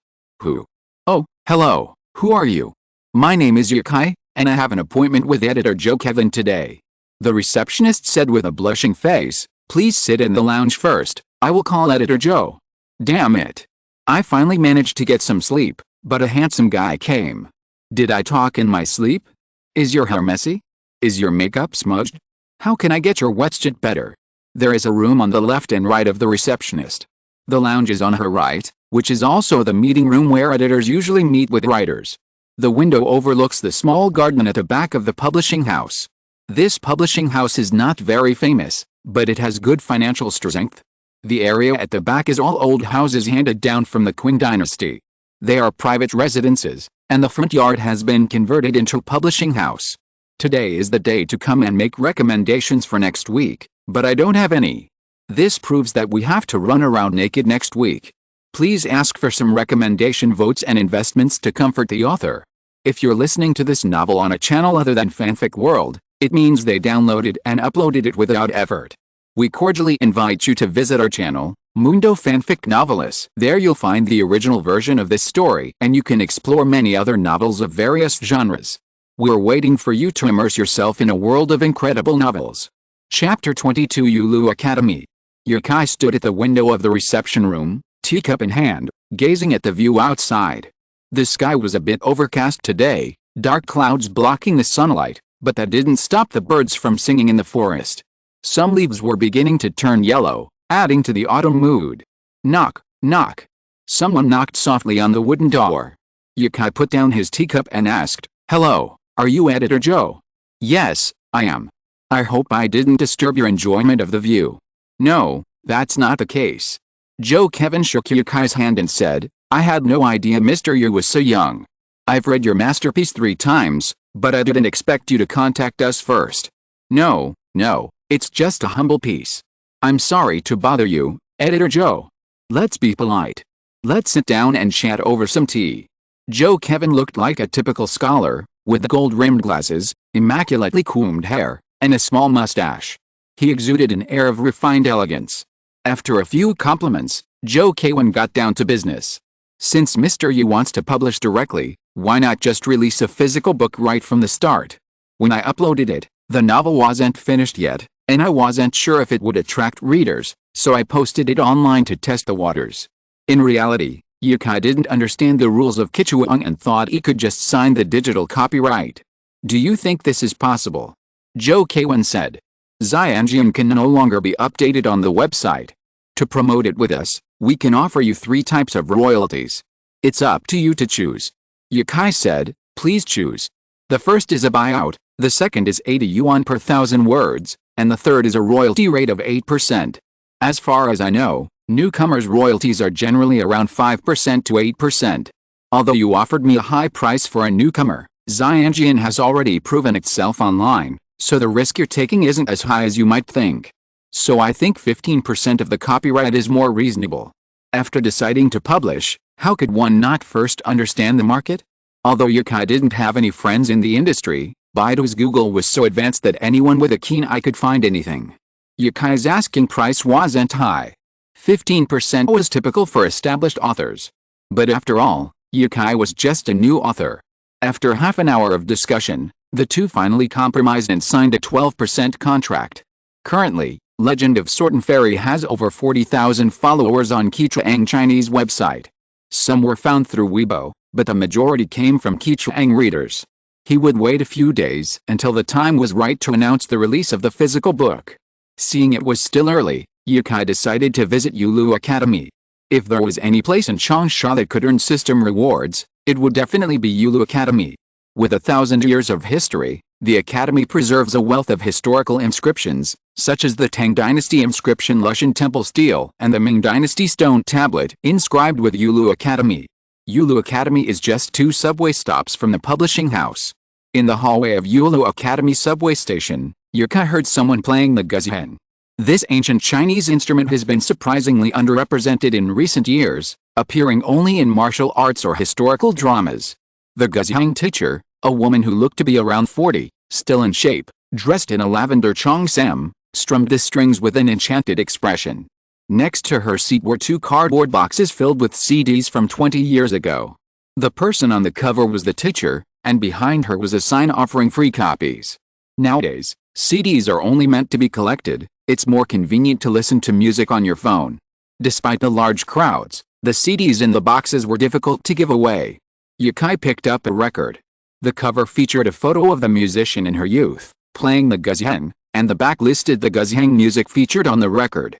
Today, this Chinese musical instrument is declining. Because they've extensively studied foreign singing styles, the instruments they use are mostly Western.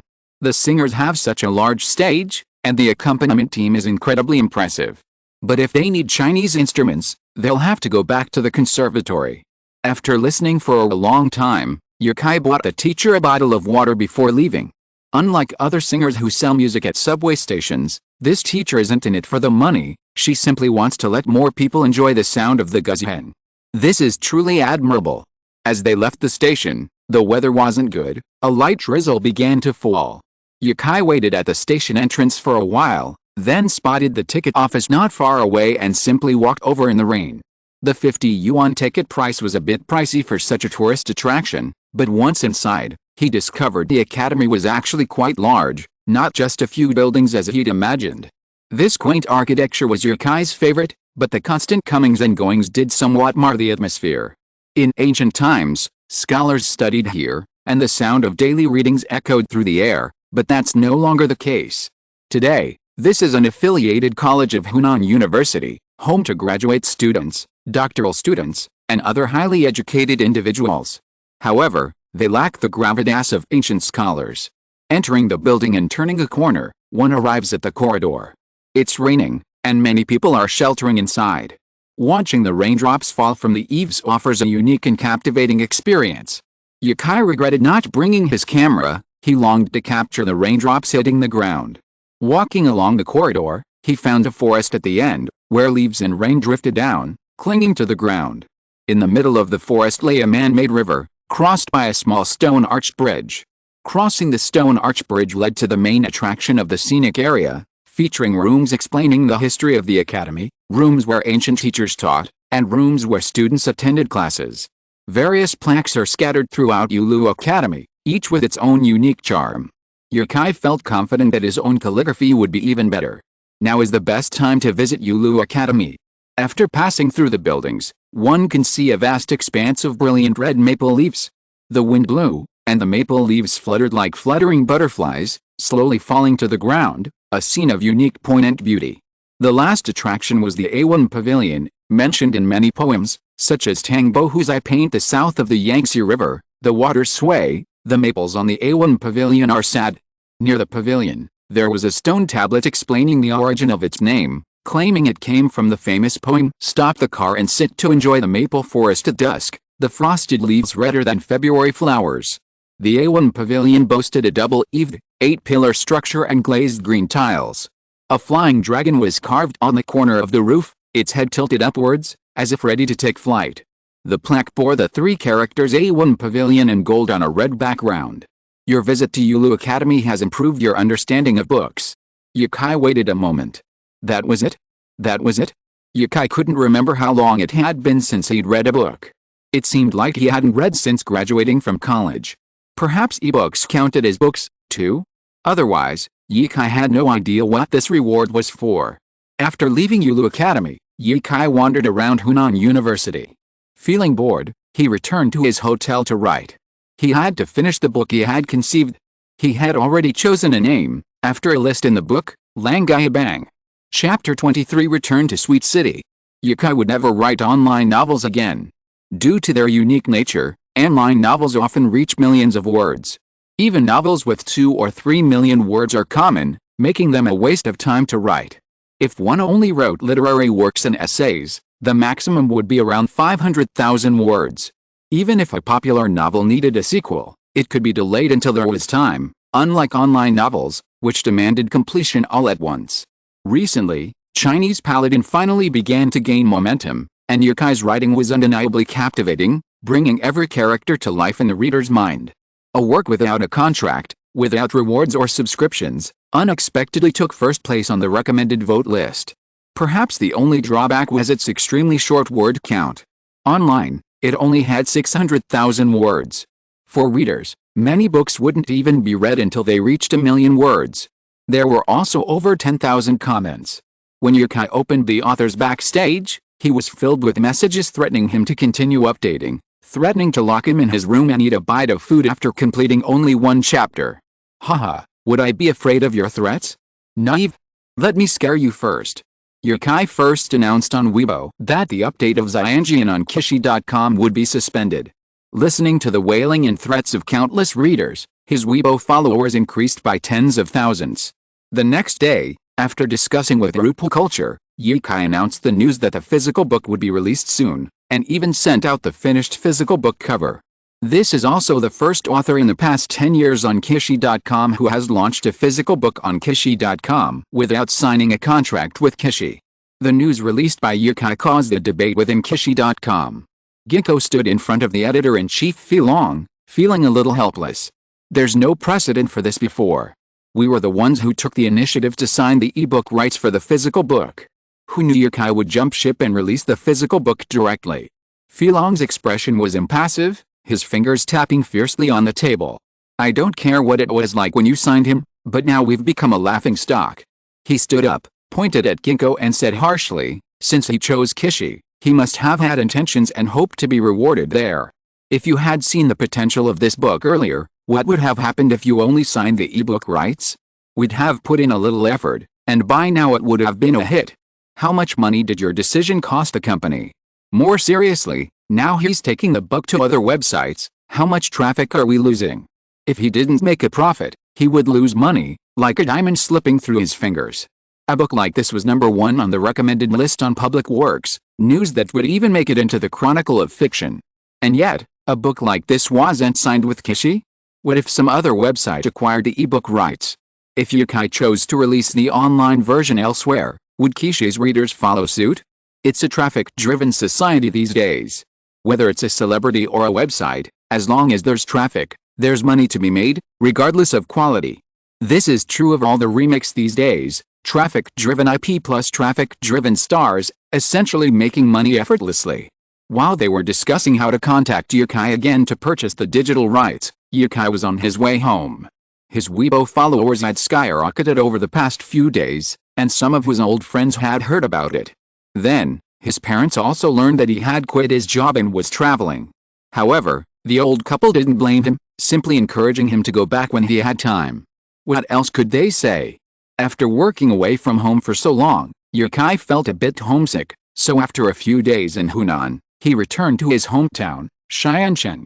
Xiancheng is a major sugarcane producer, and its name has remained unchanged since ancient times.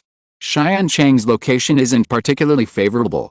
Since its founding, it has experienced 3 earthquakes recorded in history textbooks, and there's also been one in modern times. At the time, Yukai was preparing for the college entrance exam. The earthquake came without warning, approaching magnitude 8, and was felt strongly even in places like Hong Kong and Thailand. Yukai's father ran a factory. The earthquake destroyed all of its equipment and killed 12 workers. A small business couldn't afford such losses. Even the housing allocated to them after the earthquake was given to one of the victims' families, leaving the once well-to-do family bankrupt. These family changes caused Yukai's college entrance exam score to drop by 200, forcing him to enroll in an art school, Southwest University of Communication. While Yukai didn't want to repeat his studies, his family would have had to cover another year's living expenses and tuition, so he decided to leave for university early. After leaving for college, he spent less time in Xiancheng. He worked part-time in Chengdu during the winter and summer holidays, and after graduating and starting work, he only returned 2 or 3 times. It had been a full year since Yukai last returned home.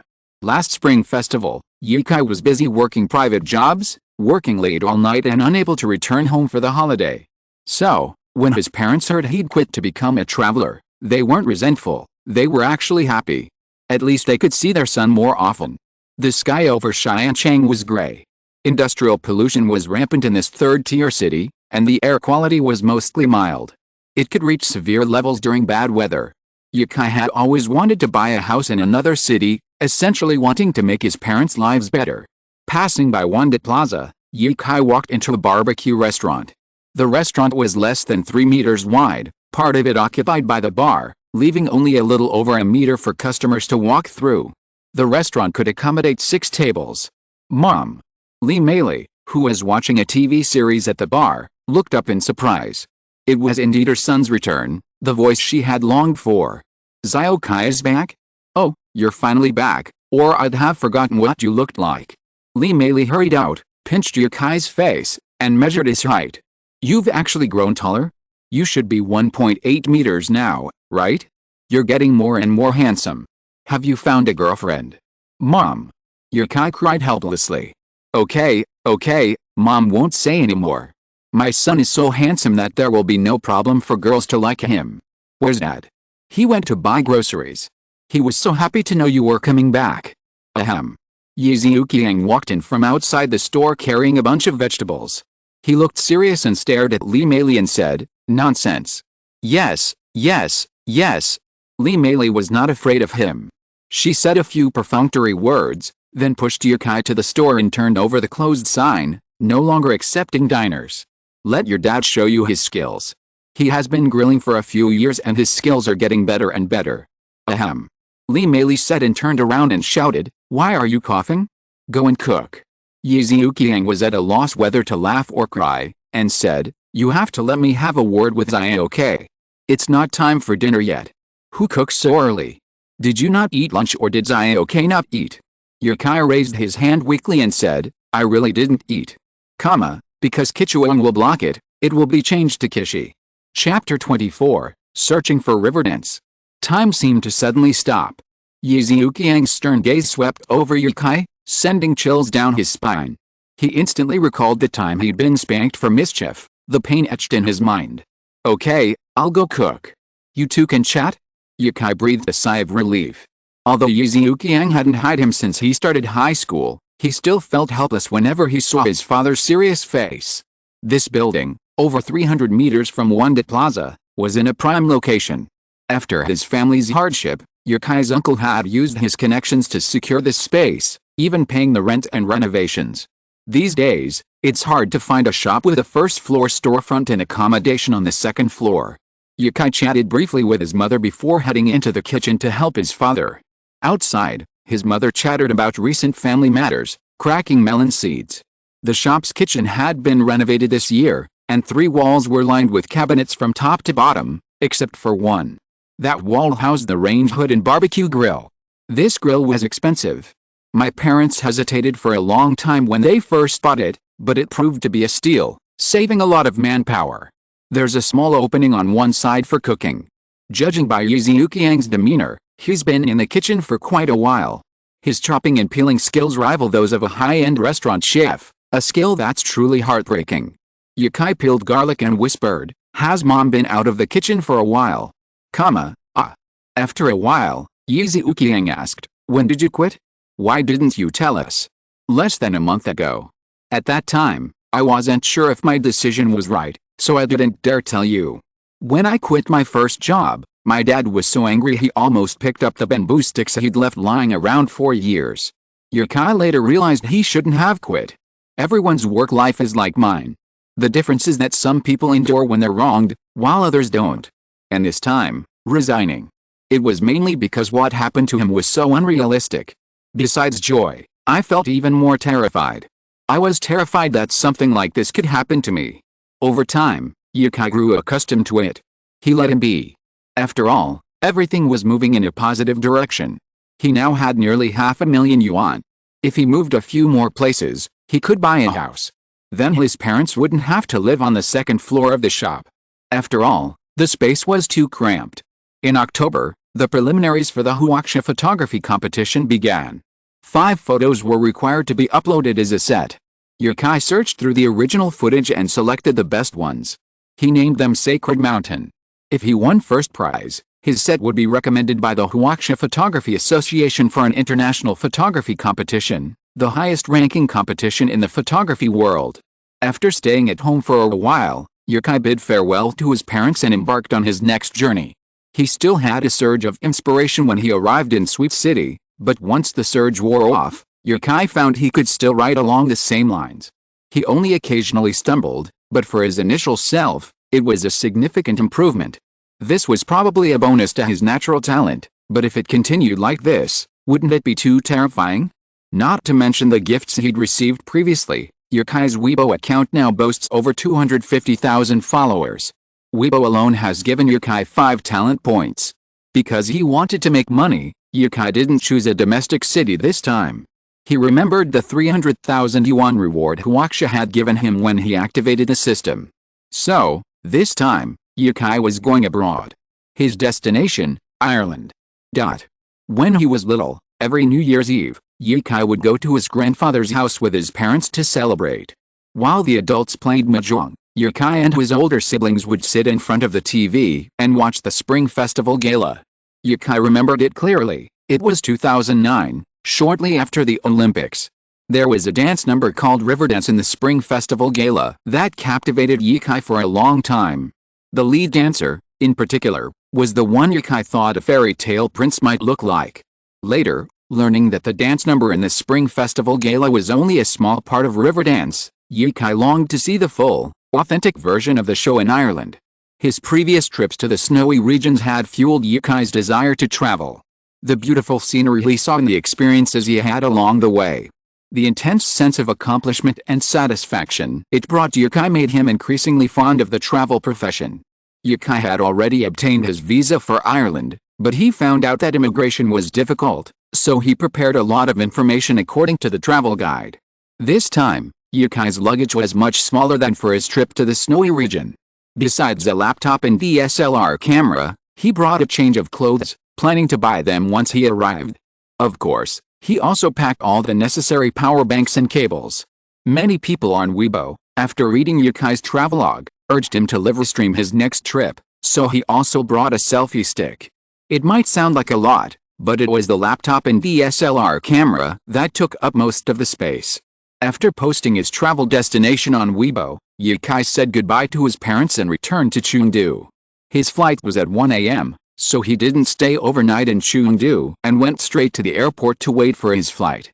There were no beds at the airport, but there was a 24-hour fast food restaurant. He ordered some food there and then typed some text while waiting for his flight. Without the boost of inspiration, his writing speed inevitably slowed down, sometimes needing to pause and reflect after only a few sentences, but he was still many times faster than other authors. In Sweet City, he made virtually no progress writing the book. He spent every day playing games, going out with friends, singing, eating, and playing ball. If all went well on this trip, Yukai would have finished writing Nirvana and Fire the day after arriving in Ireland. 12 hours later, Yukai finally set foot on Irish soil. The plane had made a layover in Germany, so Yukai also received 2 rewards from the German government. Welcome to Germany, a reward of 300,000 yuan, and a reward for speaking German. The welcome message had changed, but the reward remained the same. 300,000 Chinese yuan. It's worth noting that after selecting China as your home base, you can no longer receive other city currencies upon entering other cities. For example, if you don't select China as your home base, you'll receive euros upon arriving in Germany and US dollars upon arriving in the United States. Now, there's only the unified Chinese yuan. Welcome to Ireland, a reward of 300,000 yuan, and rewards for speaking Irish and English. In Ireland, English is actually the most commonly spoken language. Irish is similar to classical Chinese in China, and most people only understand basic conversations. However, the locals are very proud of their Irish language, so many important signs and advertisements are written in both languages. Chapter 25, The Emerald Kingdom. Ireland is known as the Emerald Land, the Green Island, or the Emerald. Green is the national color in Ireland, much like red in China. People even wear green hats and green clothing on designated days, a tradition often referred to by Chinese netizens as Green Hat Festival. Yukai speculated that this was due to the land itself. Influenced by the Atlantic current, Ireland's seasons are blurred, practically experiencing spring all year round. Even the hottest month averages a mere 16 degrees Celsius. This climate is ideal for pasture growth, leading to a flourishing livestock industry. Pastures and grazing land account for 80% of the country's total land area. At its peak, Ireland produced 60% of the world's milk. Furthermore, the island boasts countless rivers and lakes, making it a true pearl of the Atlantic. Yukai's English was already excellent, and now, with the system's added English skills, communicating with foreigners is now a breeze. He now speaks both American English and a London accent with ease. Yukai was nervous at border control, unsure if he'd be allowed through. Fortunately, after checking his passport and visa, he was allowed to enter. Cork Airport is Ireland's second largest airport, but it rarely sees passengers. The Irish have suffered severe famines throughout their history. The first claimed 400,000 lives, the second 700,000. Therefore, even Cork, Ireland's second largest city, has a population far smaller than that of a small Chinese city, with a permanent population of only 200,000. Yukai stood outside the airport, waiting for a taxi, but after a long wait, no taxis appeared. Suspecting there were no cars coming, he approached an airport police officer and asked, "Excuse me, is this the taxi stand?" The officer, who stood about 5 feet 4 inches tall but probably weighed about 150 pounds, replied, "Yes, sir. This is where taxis arrive and depart. The airport shuttle is inside. You must have missed it. If you're in a hurry, you can check the parking lot over there." What? He spoke too quickly, wasn't he? Yukai was now fluent in both English and Irish, but he couldn't quite catch what he said. It wasn't just one or two words he missed, it was the entire conversation. The officer slowed down, repeated his previous response, and said, "Sorry, Irish people are like that. I hope you enjoy Ireland." All speaking fast? "Thank you, sir. You're welcome. Have a pleasant trip to Ireland." As Yukai was leaving the airport, he thought he'd seen a bus, but he got lost walking towards it and walked straight out. Now getting back was a bit of a hassle. So, Yukai followed the officer's directions to the parking lot. There were still no taxis, but Yukai met an Irishman who was driving home after dropping off his wife. As he entered the parking lot, he saw Yukai and asked, "Are you going to Cork? If so, I can take you there. Taxis are hard to wait for here." "Thank you, I'm going to Cork." "Come on in, foreign friend," he said. The Irishman was Dom Heavy, 30 years old, a high school teacher who lived on the banks of the River Lee in Cork. Ireland values education highly and is one of the best countries for studying abroad. On the way, Dom Heave kept introducing Ireland to Yukai, talking about everything from his hometown to Dublin. Yukai also told him the reason for his visit to Ireland. "Are you going to see Riverdance?" "Yes, our country once invited the Irish to perform, and I was instantly captivated. I've always thought it's the coolest dance in the world." Dom Heave laughed heartily and said proudly, "Tap dance is the quintessence of Ireland. Every Irish person is a dancer.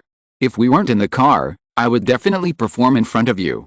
Hearing that Yukai liked tap dance, he was visibly happier. Actually, America also has tap dance, but they learned it from Ireland. Their dance is just like mud. "If you want to see a Riverdance performance, I know a place." "Where?" Yukai asked. "Dublin, our capital. There are several performances in 10 days. Besides Riverdance, there's also Fire Dance, and they're all excellent tap dance shows. I recommend you check out the others. I'll definitely see them if I get a chance. Irish roads are narrow, and the driver's seat is on the right." Yukai sat on the left, which was incredibly unaccustomed. Looking at the road ahead, he kept thinking he was driving the wrong way. The most crucial issue wasn't the steering wheel. Every intersection on Irish roads has a sign. It tells you how many accidents have occurred there and how many people have died. How the hell does that help with driving? But they soon reached the city, free from the constant fear. This was his first time traveling abroad.